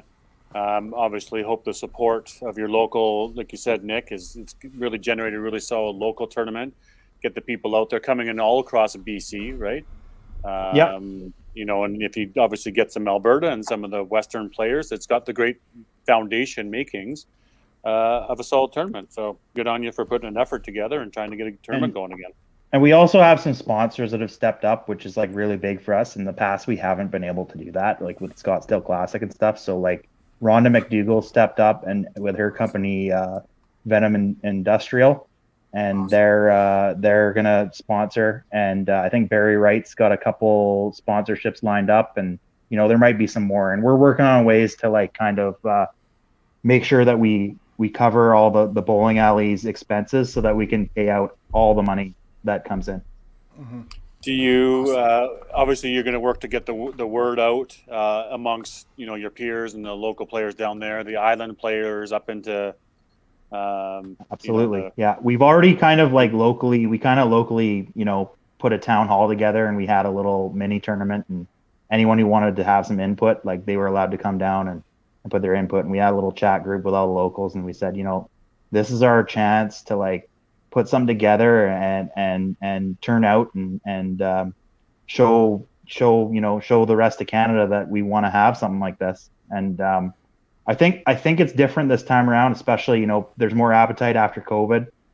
People want to play, and I think we got a good chance to see a good tournament here. Yeah. So absolutely. Speaking from my personal self here, Scottsdale is always my favorite event. I don't know why. It was always fun. It was a lot of people out there. But the only issue I had with it was the local support, right? And yeah, and that it was nothing personal. You had a lot more people out of town that went rather than locals that show up. Locals would just watch and not participate. So I really urge and really stress that we need local support down there. I think you guys have a great community down there, and I think the Dell's a good venue for it, and I know how well they work there. So hopefully this time around, I know you guys tried the Abbotsford one once and stuff like that. Things bound to happen at some point where it becomes supportive, right? So I really hope all the best for you guys on this for this upcoming season. So in terms of Sunday for that event, it's top 24. That's what we're going to run with this year because we want to make sure we pay out a reasonable amount, and we think that's a realistic kind of cut, and it's based on 100 entries. So we're hoping that we can get the 100. If we're a little short, I think it's still going to be a good tournament, especially because we have the sponsorship to pay out 100%, which is key, which we haven't had before. And in terms of the format, so the top 8 get a bye, and then 16 will play, and it's kind of like bowl spiel format, which is, I think you guys will remember, we kind of ran that in Abbotsford. So if you're always going to be playing the top, the top will always play the low seed. Yeah. So no matter what, be the lower bracket, it's double elimination. If you're on the high or the lower side, you're playing whoever you pair up against based on seeding, right? So you have the top 1 to 24, and then one will play whoever is the lowest seed remaining, and vice versa on the bottom side. You'll play the lowest seed remaining. So you might end up playing someone twice pretty easily just because of that, but it'll always be that. And also on top of that, instead of like a 3-game total match play, the other thing that we usually do out here in BC is it's best 2 out of 3. So you don't get a bonus for beating someone like 350 to 150. You don't have a 200 pin lead. You still got to beat them one more time. Yeah, exactly. I really like the format. I enjoyed the Abbotsford format. And you guys have heard this 1,000 times and stuff like that, and that was kind of why Scottsdale kind of went the way it did, is just the local support kind of died out, right? So I'm totally on board. Like after COVID, everybody's got that urge to play again, and we can see it with the Winnipeg tournament starting back up, and it did really well. Yep. I wish you guys all the best. I think it's an awesome format, and I'd love to see it succeed. One last little new tweak, guys, on the consolation side. We all hate being 32 or whoever's 32 or 24 in this case. That sucks, right? So we changed it this time. Whoever's 24th is going to get instantly put into a 3-game match, best 2 out of 3, and the next 16 will play off to play that person. So if you're 24th, you're not in, but you're 50% chance. I don't mind that. I like that a lot, actually. Nick always comes up with neat ideas. Even though I bash him all the time and all in fun, he comes up with good ideas and they're unique. It goes both ways, though, Tim. I like it that you're 50%. You're 50. Yeah, you're not guaranteed the spot, but you almost earned. It's like a relegation spot almost. Yeah, Yeah. I don't mind that at all. You know, like you said, Kerry and guys, there's so much support for bowling tournaments out there. We saw the Quebec one. We saw, there's another one in Ontario this week. There's all kinds of these little tournaments that are happening out there, and we're seeing them out there a lot more. So I think this has the makings of being a really quality tournament. It fits in time with the year as far as Labor Day weekend. It fits with the heritage of doing it at Scottsdale and in the past. A future WCBT event, probably early for that right now, but there's only one way to get there is by proving that it's there to stay. The tough thing too, guys, is obviously the NEBS and the club tour and the event in August. This is a first year of that one being run this year in August. There's not a lot of Western guys going, but there's a chunk of them. So at some point, does NEBS continue that tournament into August, or do they move it back into October? So I guess that's something in the future to see how it all plays out. But for this year, I don't see myself going, but I certainly see myself going in the future. And I absolutely love flying to Vancouver. It's one of the favorite town that my wife and I have. So I could see us going and renting another Mustang. Yeah, and we know, especially with the club tour, like I even thought about going to a club tour, but I've got a little trip down to the States I got planned, so I'm not going to make it. But we know it's close to that, and some people have committed to that, and they won't be able to make ours. But it's more about local support. We want to show the local support this, and that's why it's a 24 cut. And it was important for us to do it now because of COVID coming out of COVID. There's an appetite.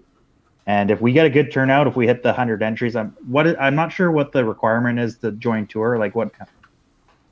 So at this point in time, I think it was a minimum of 100 entries, and it had to be a 32 cut and $200 entry, right? So if we're close to the 100 entries, we'll probably evolve to a 32 cut for next year, and we'll tweak things. But we have to get there first. We have to get close or show we can get close. Totally. And and another thing that was important for us is we wanted to make sure there was a high roller event in case outside people, from even the Okanagan or the island or further want to come and support. We want to create an event that they have an extra chance to make some money there, and that's why we're also like blocking that off, the 16 spots for them. You figure by August 1st, people will kind of know if they're coming or not. Sure. Well, I think it's an opportunity for a lot of players too that aren't relatively well known on the tour, or they can't make it to any of the other tour events. But this is an opportunity for them to come play in a serious event, maybe not a full tour stop yet, but it's serious enough to get their name known, especially at the beginning of the year. There's definitely something to play for. So hopefully you get the support from all of the BC area for people to zip down to Vancouver for that weekend. Totally, and honestly, that's part of the reason why I really like Scottsdale too. Like Scottsdale was like super fun event. The weather was great, so that made it we could do stupid shit outside and it was fine. But it started the year off really well. Like you have a cash tournament your first week of bowling. All right, let's get at it like right away. It just kind of sets up your season right away. Well, Nick, didn't you guys do wasn't it like a golf thing or a poker thing leading up? We had both. We had a golf, I think the first year, or maybe the first 2 years, we had a little golf thing. It wasn't a big thing. It was just like 4 or 5 groups that went off and played golf. And then we played poker at my parents' house. And that tournament got wild. I remember one year a certain someone got beat by their significant other and went for a little walk. Yeah, Warren walked home after Shannon beat him. That was the first time. And that's not a short walk. No, first time I met Don Pratt was at your place. Yeah.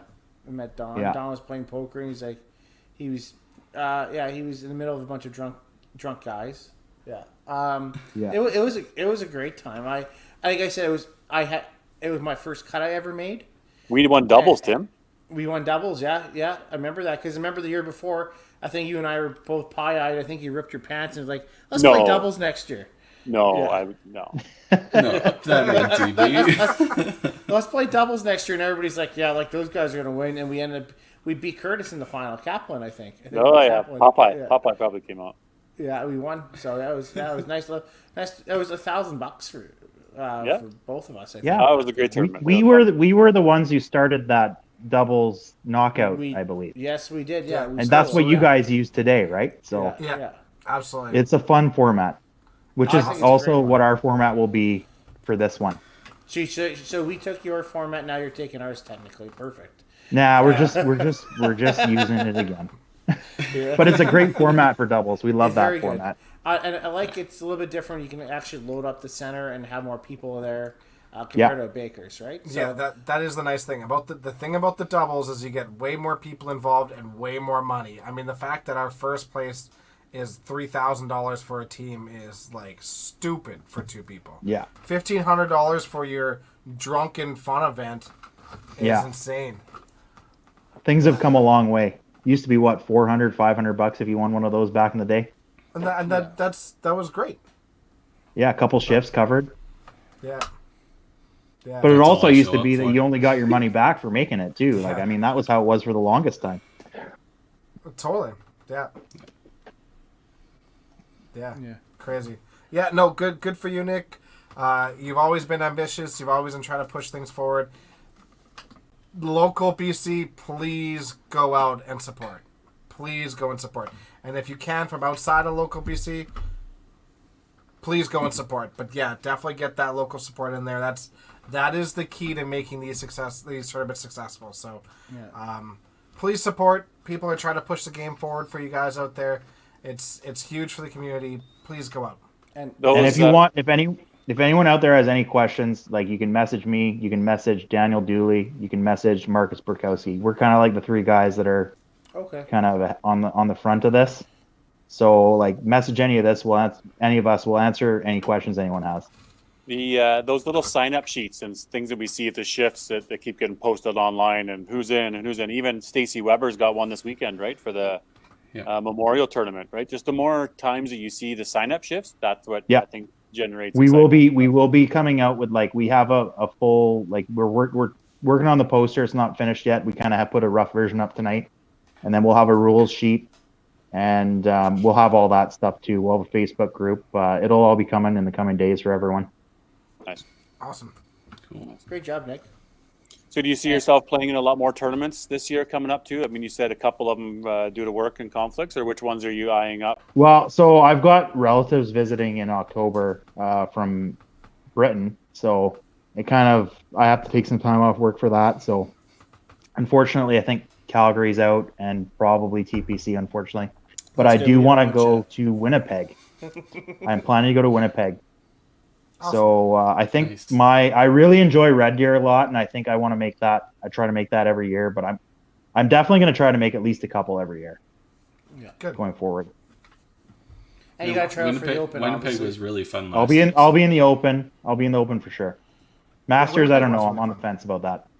It's kind of the same thing, same reason as Calgary and TPC. Like I've got my relatives visiting, and it's challenging to take all that time off. Fair. Yeah, it's nice to see these other tournaments popping up and starting to grow, and it's awesome. We're gonna have to expand our WCBT board eventually, so that so that 3 or 4 of us don't have to go to 6, 7 events in a year. Well, that's just it, right? Yeah, it's hard to go to everything, right? It's expensive. It adds up, right? I mean, it's but we're getting there. Like $8,000 for first in Red Deer. I mean, that's amazing. I didn't think I'd ever see that, to be honest with you guys. It wasn't And you guys are like the forefront of all that. You guys have done unreal work like the last 10 years, basically. And look where we are today. It's just Carrie being a pain in our asses, and then we just keep doing it. I know. That's how it works. Yeah, It's a lot of time, right? It's a time commitment thing. I don't know. I mean, obviously the money is an issue too, but for people, it's 8 weekends, and then you got Opens, you got Masters, you got potential tournaments. You're looking at 12 to 14 Probably weekends. too now. You You're add doing in that every week. Yeah, the pro leagues, right? You're another 6 to 8. I mean, you're looking at 20 to 24 weekends in a year that you're potentially bowling, Yeah. right? Oh, so it's actually becoming a professional sport. Yeah, kind of, right? If it's Except not not- everything, Better Except than not it's enough- better than I thought I'd ever see it. To be honest with you, from what I saw 10 years ago. From It's what we amazing. saw 5 years ago, 6 years Yeah. ago, it's just the exponential growth has been phenomenal, and yeah, people start And looking at flights that's part early. of the reason why we're come up with something here, because we want to jump on board, right? So it's an opportunity. Yeah. yep. Yeah. I'll go out next year if you shave your head. Shave my head. Yeah. I don't think that's going to ever happen. Ah, all right, well, you had your opportunity. That was it, Nick. You had him. You had him. No, Hopefully it's I'm certain Kelsey will wrangle Dexter to go down there. So That's kind of what I figured, anyways. It won't be this year, that's for sure. No, I know. Yeah, I know you're going to Ontario, right? So Yeah, Yeah. yeah, I can't see Nebs not having him back in August. If he gets that such great support and he has his free weekend and Thanksgiving off, right? So Yeah. and selfishly, it helps us in the Western Court because people come out from East to play the Autumn, right? So totally. it's a win-win on that aspect, right? Does So- Autumn Open get too big though for Paradise? No, I think it'd be no different than Regina or TPC. They have an Just go extra 5 set. shifts. Just go 5 shifts, right? I mean, there's guys that'll play 5 shifts if they have to. So They just you need a spot to house all those people that want to watch bowling, right? Like there's just no standing room in Paradise. It's a We'll put kind a of tent out crappy back. situation. Yeah. They got lots of true. room out back. We should build a patio. They got that wide open field that all those people pass out in. Yeah, So. yeah. Absolutely, that could be how, us. how are you watching bowling? Like, you're not in the lane watching. We'll put TVs out there. We'll I'm figure certain it out. that's probably the safest thing you guys thought about. Yeah. Yeah. You know what? We've done some chairs. stupider things. right. Guaranteed. Strength in numbers. And it's usually snowing then too. So Yeah, that's usually, Great. yeah. Bring your snowsuits now. The Cowboys. We'll bring some patio heaters. It'll be fine. Yeah.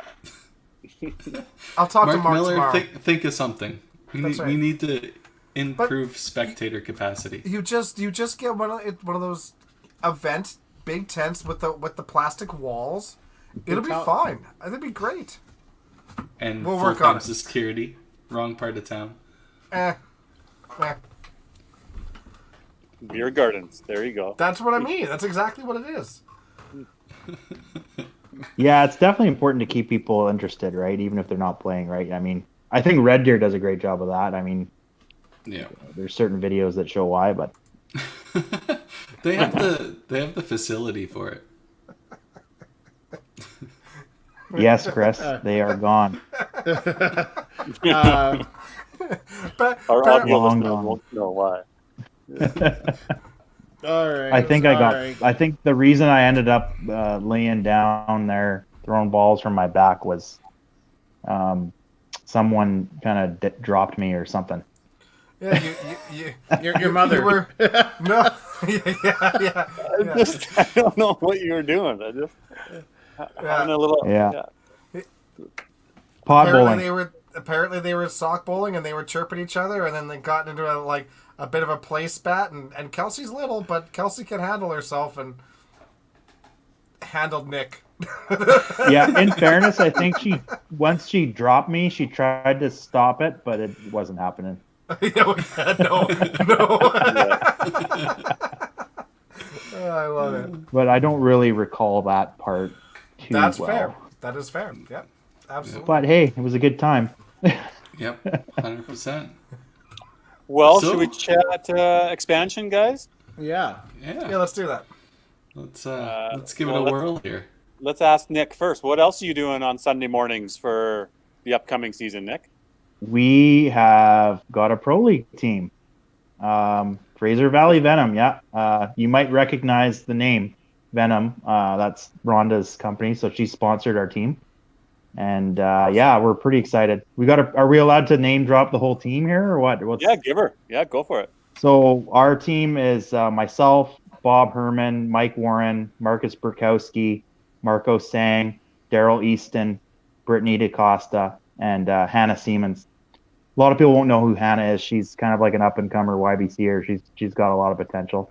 Her mom just went to nationals. But we're pretty excited. And Rhonda is going to be our manager. We're pumped for this. That's awesome. First announcement, expansion team, Fraser Valley Venom. Yay! Awesome.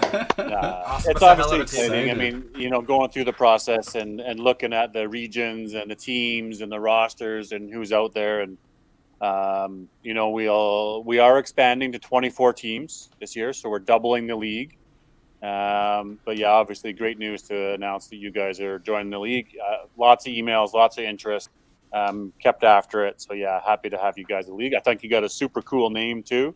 Absolutely. Obviously with Rhonda's logos, for any team that's going to be getting and noticing here that you're advanced, we will send out an email. We will be talking colors. We'll be talking logos. We're talking jerseys and merch and all that stuff. So, and of course calendars as well. So make sure you let your proprietors know that an email is coming. Our manager know that the email's coming, and we'll start planning this thing out because we want to have everything ordered by the end of July and start planning schedules. So we start here into September, right? Yeah. So for those that are talking about schedules, there's a lot of you guys in your local associations, build a schedule to let us know what dates work. And please, when you guys get part of the group for the schedule, please make sure it works. And so you're not like the Regina Infinite Escapes. Yeah. I'm looking at you, Sarah. Yeah. So we will add all the managers and the teams and the people to the league, to the website here. So the Facebook, obviously this is first step here. We're announcing the expansion teams. Everything might not happen here by 9:00 tonight, but trust me, it's in the works. It's going. Schedule's happening. We have very thought out and planned. It's now everything just got to fall into place, and a lot of work to be happening. So, but confident what's going to happen. It's now go time. It's now go time. We're announcing your expansion team. So, first up was Fraser Valley Venom. Next up, Gary. In no particular order, because they did get jumbled up here. So next, we have the Misfits. The Misfits are from Edmonton, playing out of Bonnie Doon. We've got lead. I won't know if I say every team names and members of the entire teams for across the board, but this one's led by Curtis Dunas, Ron Perry, Jamie McCara, Kaylee Mack, Michelle Hoyle, Gall and Hurst. Yeah, Derek Gall. Who's that? Alan Hurst. Alan Hurst. Yeah. So solid team there. We know these guys can play. They play on tour. Ron Perry's on. The tour, the Gallagher Cup. They can play in Edmonton. They're a quality team playing out of Edmonton. That'll be definitely a force, and kind of funny with the name, the Misfits. But they're a pretty tight group, I can tell you that. So as much as they say they're pretty tight, the core of them. So it'll be easy those guys to go in. So good team there. Oh, nice. I like it. The Dakota Dragons. So this one's out of Winnipeg. We've got the Scott Barber, Rob Shanis, Chad Van Dale, Jana, and they're playing out of Dakota Lanes there. Again, full roster to be 100% confirmed. Just I don't want to say the 7th, 8th numbers if I don't know for sure, because a couple of teams are just finalizing 100% their roster, but have about 6 out of 8 and work on that last one. So just out of respect there. So, but yeah, as much as I know, we'll let you know. The Vancouver Island Pinslayers. So this one, Kim Mirchuk, Kim Sundin, along with Sean Eby, Don Campbell. I don't have my spreadsheet open here, so I don't want to. My computer's Michaela Eby on that one, I would think. No, I don't think so. Michaela might be on the team there. I believe so. I think she is. But solid team out there, and in talking to Kim, I know they're good to go. Our fan favorite, drumming up a ton of support. Love that. These guys are That's excited, and let me tell you, they're the ones texting me the most, ready to go. So this is our average pros: Henry Schutz, Mark Doss, Jordan shoots. Katie Shear. Sue, Vandersloot. Manager Palmer Hagen. Charles Hahn's on the team. Scott Rice. Charles Like Hahn, this- Scott Rice. Yeah, good team. You know what? And Okay, And this they is how can play- serious they are, and they're good players. They want to be great players. Charles offered me $200 a month to coach him once a week to try to get him ready for this. $200 a month. and apparently you already have a team meeting tomorrow. Yeah. Tomorrow? I thought it was Monday. Yeah, Monday, they're in. sorry, Monday. Yeah, Monday. Now it's official. Yeah. Yeah, they have a team meeting. Yeah, average pros, and I think, yeah, They will be competitive. They will compete. They will be entertaining. Are they playing out a Sherwood Bowl as well? they'll be playing on a Sherwood Bowl. Yeah, 3 Sherwood Bowl teams? yeah. Who's the favorite Sherwood Bowl team? Obviously- The defending obviously Dream champions. Crush- So you guys will get preferential treatment. It's Dream So- Crushers, then it's average pros, or average Joe, and then it's BPG. I think that's how it works there. Oh, yeah. So we're bound to have like a live match like mid-season at some point here. Yeah, Probably, live matches could be allowed for sure. this Yeah. year. And the that'll Bombers be a might be moving to Bunny Doon. Just saying. Oh, they jump ship. Wow. We'll see. Well, so we don't like the way we're getting treated. So That's fair. Bad venue, bad Are they venue. going to get up early in the morning and open up for you at 7:30 in the morning? Probably not. we've got out of Lethbridge the Bridge City Bandits. Oh, that's So cool. I like it. Michelle Manton, Derek Lewicki, Curtis Deering, Kara Deering. Curtis Well, out of right. retirement. Yeah, Curtis is coming Wow. to play. He's That's, ready. He's that'll be super something to excited to see. play and to get in there. They'll be a competitive team for sure. Their number one goal is obviously putting on a competitive team. Both teams out of the South will be strong. They definitely warrant an expansion. Super involved. Michelle's involved in YBC and a ton of effort out there. Coming on tour and playing, I believe. No, not the Larissa. I'd have to confirm again, guys. So Dan Radai's on there. Derek Lewicki's looking here. So yeah, if anybody knows Bobby Sisko, if you guys want to chime in and put your teams on there, then that's great. I appreciate that. So, And Medicine Hat obviously lost some players, right? But they're going to be just as strong back. So yeah, Yeah, for they're sure. they getting are. some good ones back. Absolutely. The Quebec Lumberjacks. I like it. Yeah, so this, guys, I'm telling you right now, this Their is game probably my. unbelievable. I'd put them in as one of the league favorites. Yeah. Yeah, you know, Dream Crushers. If you're looking for a competition right now, you've got the young guns, the next gen, and then you've got the Quebec Lumberjacks. No disrespect to anybody else out there, but I'm telling you right now, the This team is Lumberjacks disgusting. are really good. So Yeah. that's Sylvain Bercier, that's Max, that's Matt Leonard. Chantal Sear. Chantel. They've got a solid team there, Lumberjacks, and they are keen and gung ho. Gilles is LeBlanc is the manager, keen and gung ho. Got logos, got jerseys, practicing. They're ready to play. Quebec obviously doesn't have an opportunity to play a ton of extra tournaments and a ton of leagues. The limited centers they have, but they're a pretty tight knit group, and they'll be coming to play for sure. Excited to have them in big region. It's kind of funny they came up with that name. Obviously, it's a pretty common theme in Quebec because back when I played nationals for ball, we ran into the Quebec Lumberjacks, and they proceeded to beat the crap out of us. Yeah, They were they will beat up. Yeah. Yeah, they were a team of family players, I think. They played, first time we ever seen it in slow pitch. This is dating me quite a ways back, but played 5-player infield, 3-player outfield, so we thought we had all this room to hit. No, they had the fastest, smallest guys I've ever seen in my life. They track every ball down. And just smashing it. That's awesome. So this is the Prince Albert team. So the Minto Maniacs coming in, Nice. right? Zach Nielsen, Sean Dino, Mike Wist, Lonnie Akers. They got a solid team too. No Lonnie, Lenny, no Lenny. I believe Lenny's part of it, but as an emergency spare as part of that roster there, coming in. So He's a little bit away from Prince Albert. yeah. Yeah, but so is Wisty. Yeah, Wisty, I think, is, one of the the eighth guy and kind of got in there. They were looking at it, but I think he was able to get in. So he definitely a little bit of travel, but Yeah. wanted to be part of the league for sure. Yeah, that's gonna be a really great team. Oh, here, sorry, I'm going back to the Quebec team. So Sly Bercier, Max Lafreniere, Matt Leonard, Fred Martin, JF Denis, Stéphane Lepence, Chantal Cyr, and Corinne Villeneuve. Yeah. Right? Solid team. Yeah, absolutely. The Motor City Mayhem. So this is coming in Jonathan Cowan, Ryan Cowan. We've got Ian McLean group playing out, and we're playing out of Nebs. So great team there. Obviously going to really work the schedule to make things work.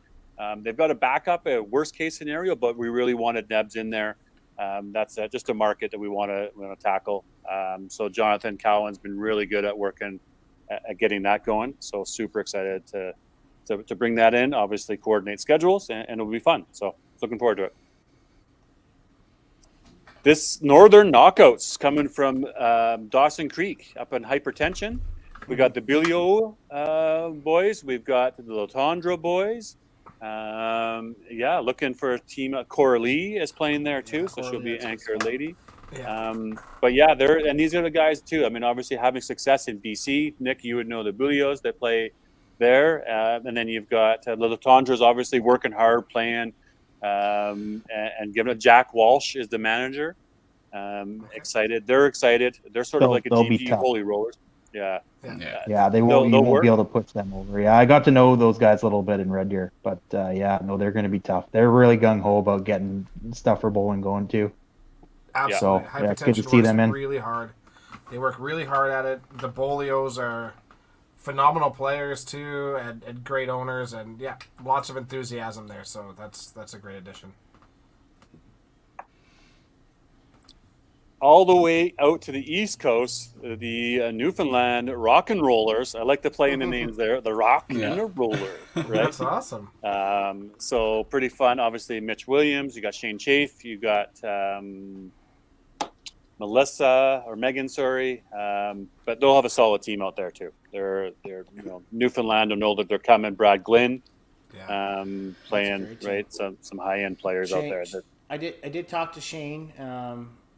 And Shane doesn't acknowledge the 5P universe, but maybe at this point he has to. So he's gonna have to. Yeah, but then coming from there. The St. James. This one didn't. The name didn't go in. So this is. They have a name. Or did they not name it? So this is Trevor Cook, Amanda Devaney. The Gilardi, Dwayne, coming out of St. James, we know them coming to the tournament. Tyson, I believe, coming to the tournament into their. There's Brittany Tibbs or Brand. That's Newfoundland's team that Mitch just put on there. Courtney Lucas, Katie Wells, of course, we saw them at the Open Nationals here as well. So thanks, guys, for putting your team in. That's a great team. There we go. So it's the St. James Snowmen. Thank you, Amanda. She's just Snowman. That's our name. Trevor did let me know. So St. James Snowman, right? I like it. The 8-bagger. Yeah, from Winterpeg. From Winterpeg, right. And that's our new 8-bagger, right? Yeah.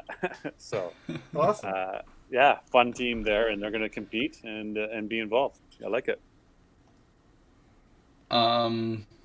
Should we let them know it will be a $2,500 franchise fee? That's for everyone. That's for the expansion teams and the original 12. So, sorry, Tyson. If I'm on the team, news to me. Haha, you're right. I was just trying to think of memory. My bad. Sore spot.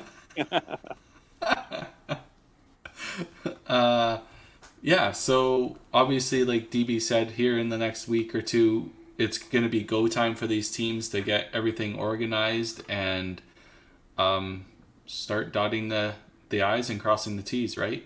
Making sure we got everything ready to roll. There was some teams that unfortunately didn't get in this year. The amount of support that 5-Pin Universe has received to join this league was astronomical. We couldn't accept every team, and we hope there's no hard feelings. Maybe in future we'll have expansions or we'll have teams that won't be able to compete anymore. We'll be looking for replacement teams. Whatever the situation may be, we're here just to support bowling and build the best product we can. And Daryl's taken it full head on, gathering all the names, all the teams, and making sure everything's good to go. And for this announcement, right? So thank you very much, Daryl, for taking that on. And Thanks, DB. Yeah, it'll be fun. It's like you said, Kerry, talking to some of those teams that we didn't get in. Honestly, I had a lot of really respectful, quality conversations with people that are now in the league, and the people that aren't in the league, and everybody understood the situation and the challenge that we were faced. We wanted to obviously reach across the country. We wanted to be competitive, and we want people that we somewhat know. That have a bit of history and a bit of a resume. So, like you said, there was no hard feelings. People want to work at it. There's a couple of exhibition teams, the guys that they want to work and they want to get in because they want their teams in the market. There's some even more coming in and asking now after the fact. And you can simply do the math and look across the country. We could easily have another 24 teams. Let's not get ahead of ourselves here, but there's still some places that aren't even touched. So and even to touch base, guys, like. Even picking people for your individual team, it's really hard because there's so many people that want on. Like we've got so many good bowlers here in the Lower Mainland, and it's like it was hard. It was hard to like narrow it down, right? So I feel what you're saying for saying no to teams, but like even just picking individual players has been hard. And it's no hard feelings against anyone, but it's like you can't take everyone, right? Yeah, I think in your instance, Nick, though, I think it's great because you have prime picking. Right, out in Edmonton, we have 5 teams out in Edmonton, right? Yeah, and that's not shocking. We'll pull from anywhere too. It doesn't have to be just Edmonton. I think we can easily put another. We got 4.5 out of probably. I'd say 4.5 out of Edmonton, right? But strong ones. Yeah. You know what? I think it's great. We hit every demo. We hit a lot of the geographies across the country, a lot of the reaches. So we hope to have a lot of viewers from it, and we find players like the Latondras and the Billios, and then you go down to some other places like GP was great last year, right? People got to know those guys, right? Yeah. Hidden gems that we know that can play, and we can kind of give them a spotlight, and it gives them a little bit more, right? So I think it's great. I love the team names. I think it's really cool. I think the Lethbridge one's my favorite name so far. Bridge City. I like that. There's some great names. I like Average Pros. I gotta say that's pretty awesome. I like Venom. I actually really like Venom. There's some great names. We like it too, but it's like there's some good names. So I think we have such great ideas moving forward. Whether it's getting the shirts, I'm excited what Daryl comes up with or Steven comes up with when that comes to that kind of stuff. And then the marketing part, right, where maybe we can sell team shirts and sell that stuff, right, and have I'm looking forward to the logos and some of these fans that tune in and are part of our fan base in 5-Pin Universe alone can start rooting for their favorite teams, if it's local or if it's across the country or whatever it is, and they can start buying merchandise and wearing it and all that stuff. As low key as 5-Pin bowling is, we're reaching a point that, like Daryl said, we're competing 24 weeks out of a season, almost a guarantee, if not more than that.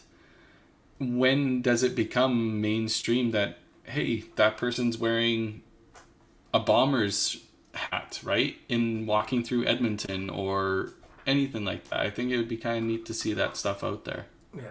I love it, and Trevor Cook's got a great comment here. This is what Henry Schutz, talking to him today.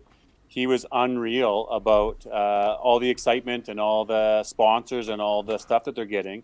And here's Trevor saying he's going to make a roster reveal video, a Twitter account, and stuff like that. Like, each team, make your own Twitter accounts. The Heartland, like each team will go into this. And we're here to help make merch. Every team is going to get at least 12 hats, and to start the ball rolling for their own center.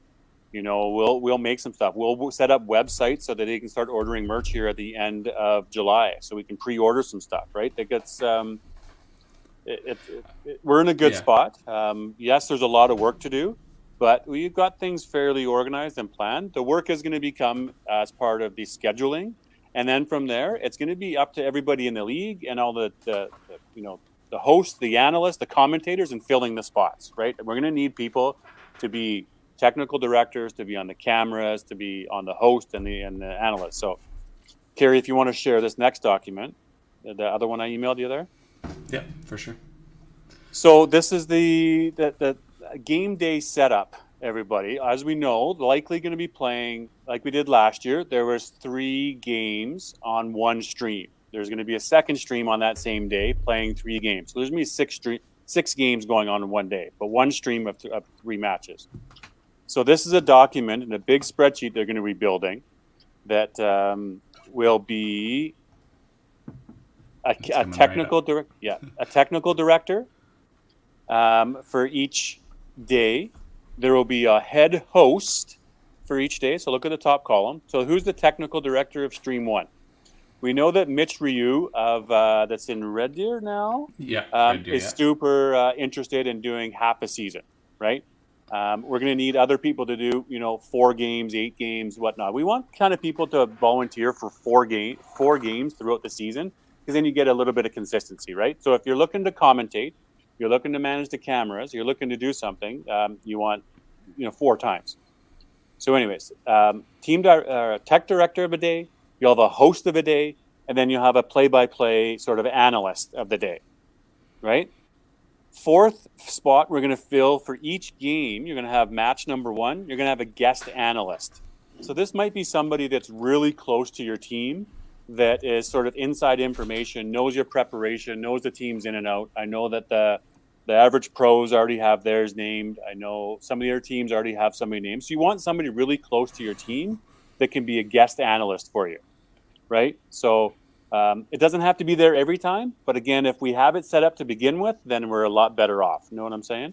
And then we'll just kind of go down the roster. Match 2, who's the guest analyst? So maybe at a time, there's 3 people talking. And if the technical director wants to talk, then there's maybe 4. It might be too many, but 3 is a good number. So this is how you can see the plan coming together. Hope anybody has any questions. Bilingual. Love to have it, for sure. Awesome. Yeah. Gil would be for really sure. good for it, yeah. I always kicked around the idea, and people can let us know in the chat if it would work or not, is you get these teams to promote their team, promote the league and stuff like that, and then we have like a pre-order sale on, like, Daryl, if it happens to be hats or whatever it is, and the team that sells the most, maybe they get a percentage of the sale, and it's a kickback to their team for help supporting the league and stuff like that. Like, there's lots of bonus items that we can do with a growing league like this, and we're coming up with ideas. And if you guys have ideas, feel free to private message us or email us or whatever.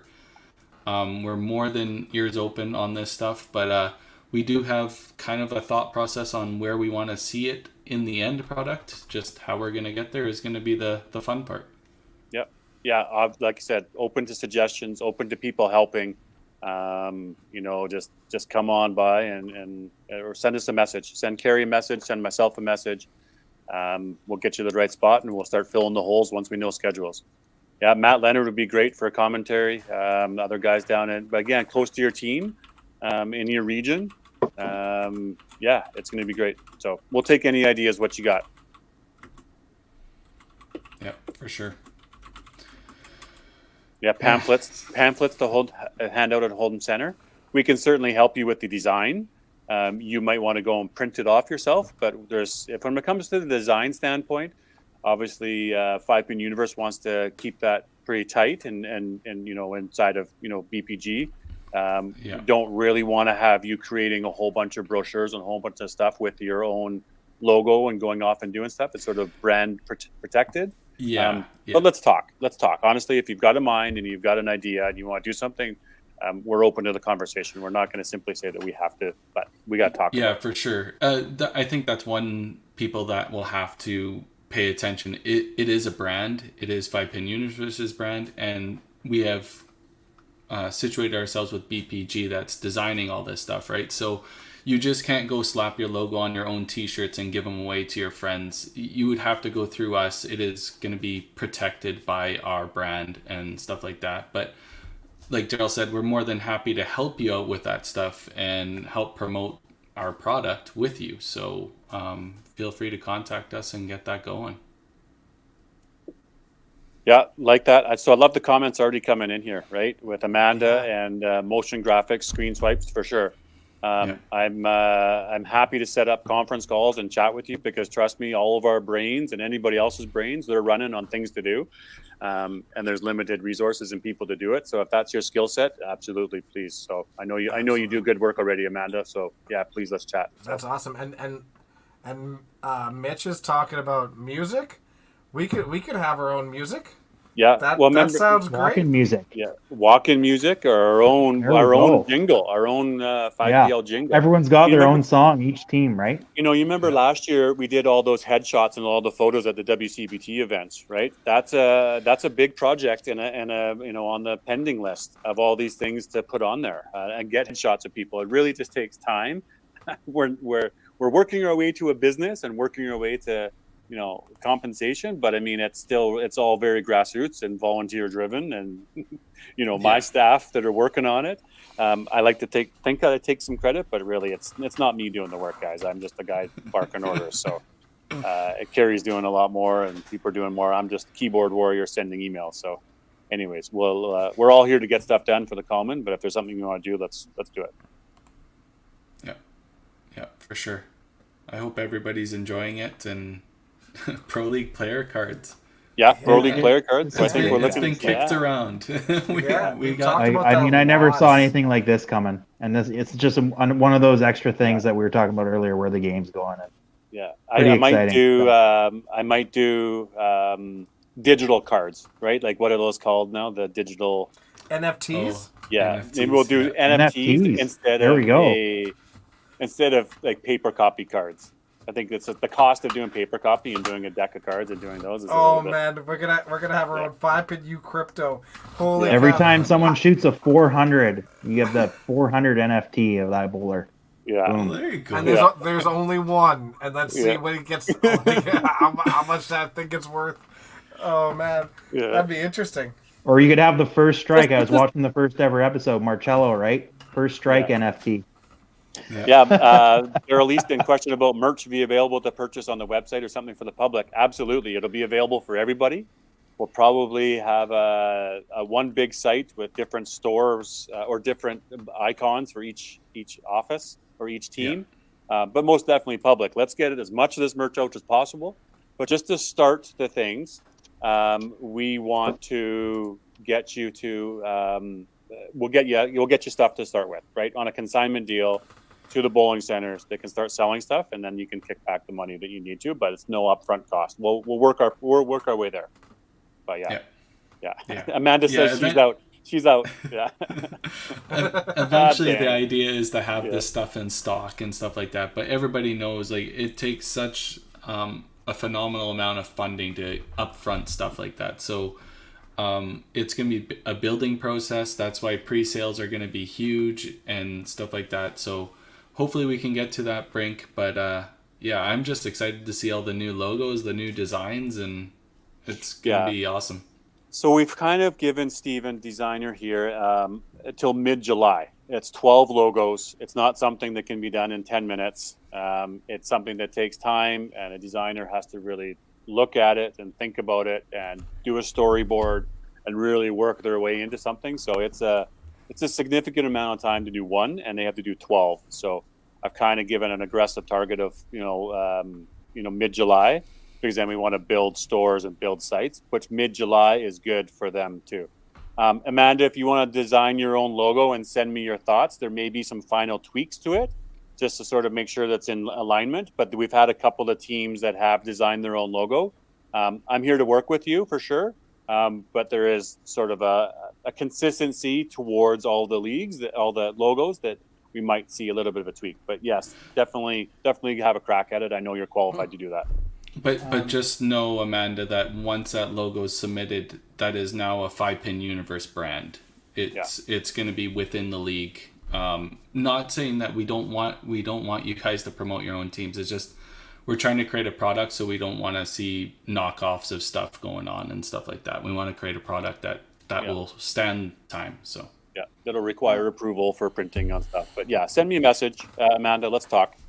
No problem. When Scott was talking about advertisement and showcasing the Pro League, I was mentioning to the guys I really would love to have something in the centers as home of like and have the logos of like Dream Crushers, the Average Pros, and the Bombers up there, right? Because we're all proud of having 3 of them with us, right? So a banner, a home of the team, will be included in your franchise fees. Awesome. Right. So every team will get a home of something, and that'll be with their logo and design, and again, consistent brand and look.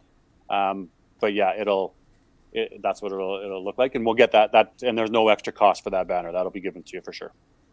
Right. Yeah, we want to support the teams. We want to support the centers. We want to support the bowling as much as possible. Make this as fun as possible for random, public bowlers walking into a center and saying, "Who's this? Who's home of the Venom? What does that mean?" Yeah, totally. It's our pro league team. You have a professional bowling league. Yeah, they were the Rock and Rollers, right? It's totally. So yeah, I think it's a win-win, right? So because all these centers get advertisements just for you guys picking up and bowling at your center, right? So there's a lot of centers be like, "Hey, I know that center, right? I want to go to that center, right?" So yeah, $2,500. That is the franchise fee. We'll have a full budget coming out here soon. There is obviously administration costs that are a little bit more this year.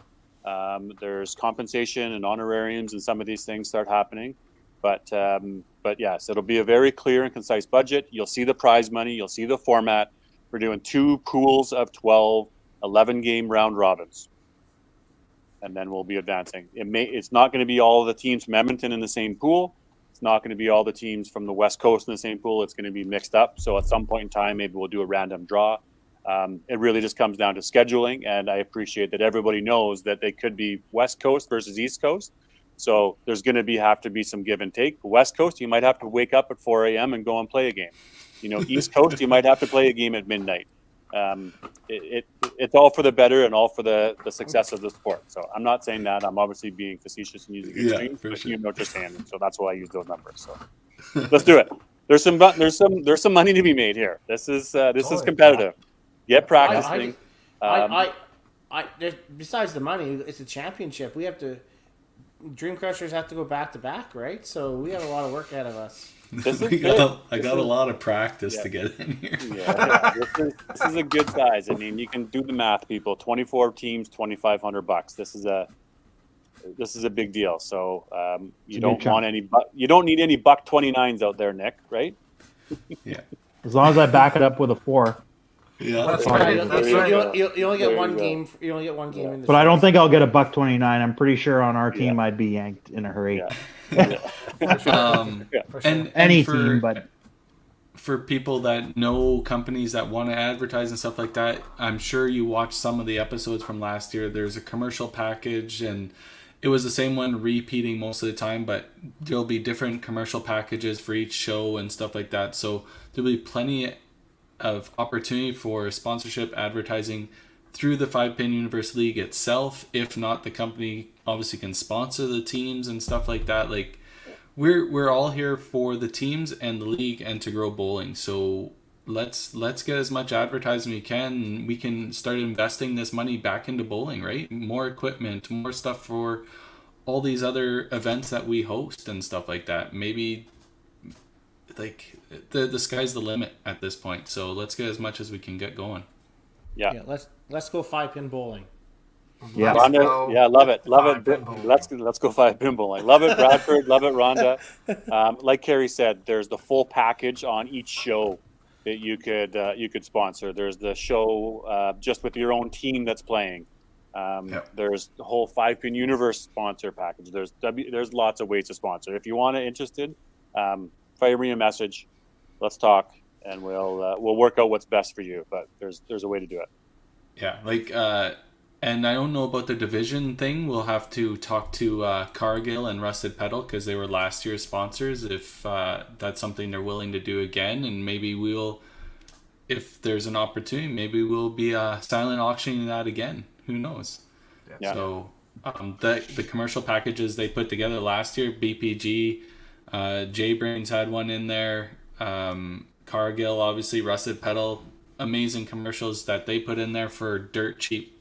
So, not saying that the prices will stay the same, but they'll stay obviously maybe within some reason. more maybe some more commercial packages, and maybe that's where Amanda, you'd want to come in and help us format and do a montage of the commercials and some of the extra stuff. So, and yes, you can sponsor only your teams 100%. Or Manitoba's or whatever. Manitoba's. Sure, we'll work with the teams. We'll work on, because if you have a very centralized, business that's only in Manitoba, their value is to put their monies towards that for sure. Yeah, if you noticed last year, Paradise Marvel had a specific sponsor, Gene Yamada's Real Estate. He was specifically only on their episodes, and it was easy to do and stuff like that. So we're more than happy to fit whatever the advertiser wants. So the other big things, obviously, teams are a technical director that is capable of your own cameras, but we also need technical directors that help the back end software package to set up the cameras for each center and make sure they're working, make sure they're layered on top. So somebody who's software intelligent, look around your network that I need to know somebody there that can be capable of handling a couple of weeks a year. And then also a commentator analyst within your own network that is really good on a microphone, could talk and tell good stories and know some of the resumes. So those are the two extra volunteers that we're needing from each team to fill out the schedule of what this looks like. So, help us make it successful. Max camera setup. So it's 2 is the max you need. There were some teams that got away with 1.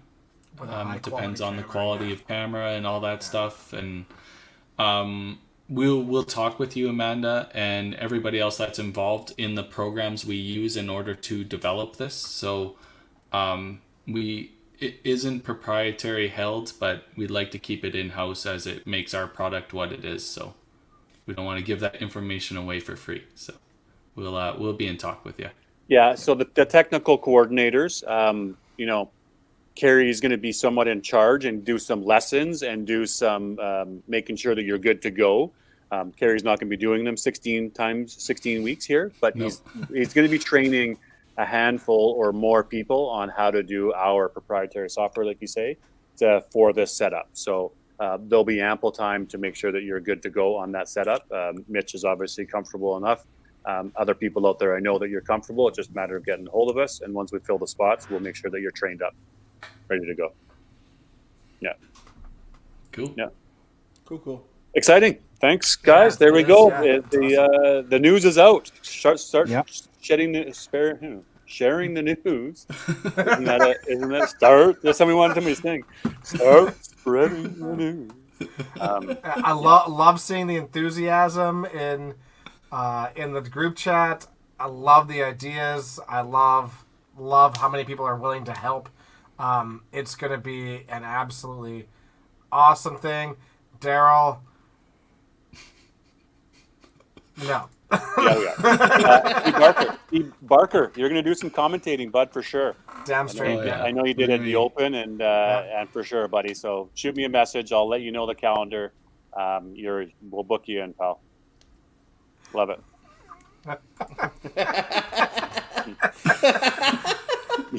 Whatever that was. You get the soundbite of that? Yeah. Wow. Yeah. It's awesome. All right. Well, Nick, obviously having you on here was fun. Your depth of knowledge in the game is obviously surpassed even what I knew you knew. And these guys were commenting on your memory. Obviously, it's unreal, and I'm happy to see you back out on the lanes. Absolutely. Hopefully, I can change our record one of these times. So I hope to give you opportunities at least. But yeah, thanks for having me, guys. You guys like what you're doing with this pro league and everything else, and you guys are a great platform to like promote the sport. And it's great to be able to come on to something like this and just talk bowling. And, good luck with your let tournament. alone what you guys are accomplishing. It's amazing stuff. So good for you guys, and look forward to see more. Yeah, like I said, good luck with your tournament. Thank you for always having ideas and trying to push the game forward out there. Local people, go support. Yes. Yeah. Go support. And come Get talk there. to us. Come Yeah. talk to us and ask us questions. That's what we want. You know, me, Marcus, Daniel, ask us anything. You know, like Yeah. we want to hear your questions and your concerns, and we want to address them and make sure people show up. Yep. Perfect. Great All music. right, Good I to think have that you, man. wraps up the show. Okay, have a good one, guys. Awesome. All right. Thanks, See you everybody. guys later. Guys. Thanks, everyone.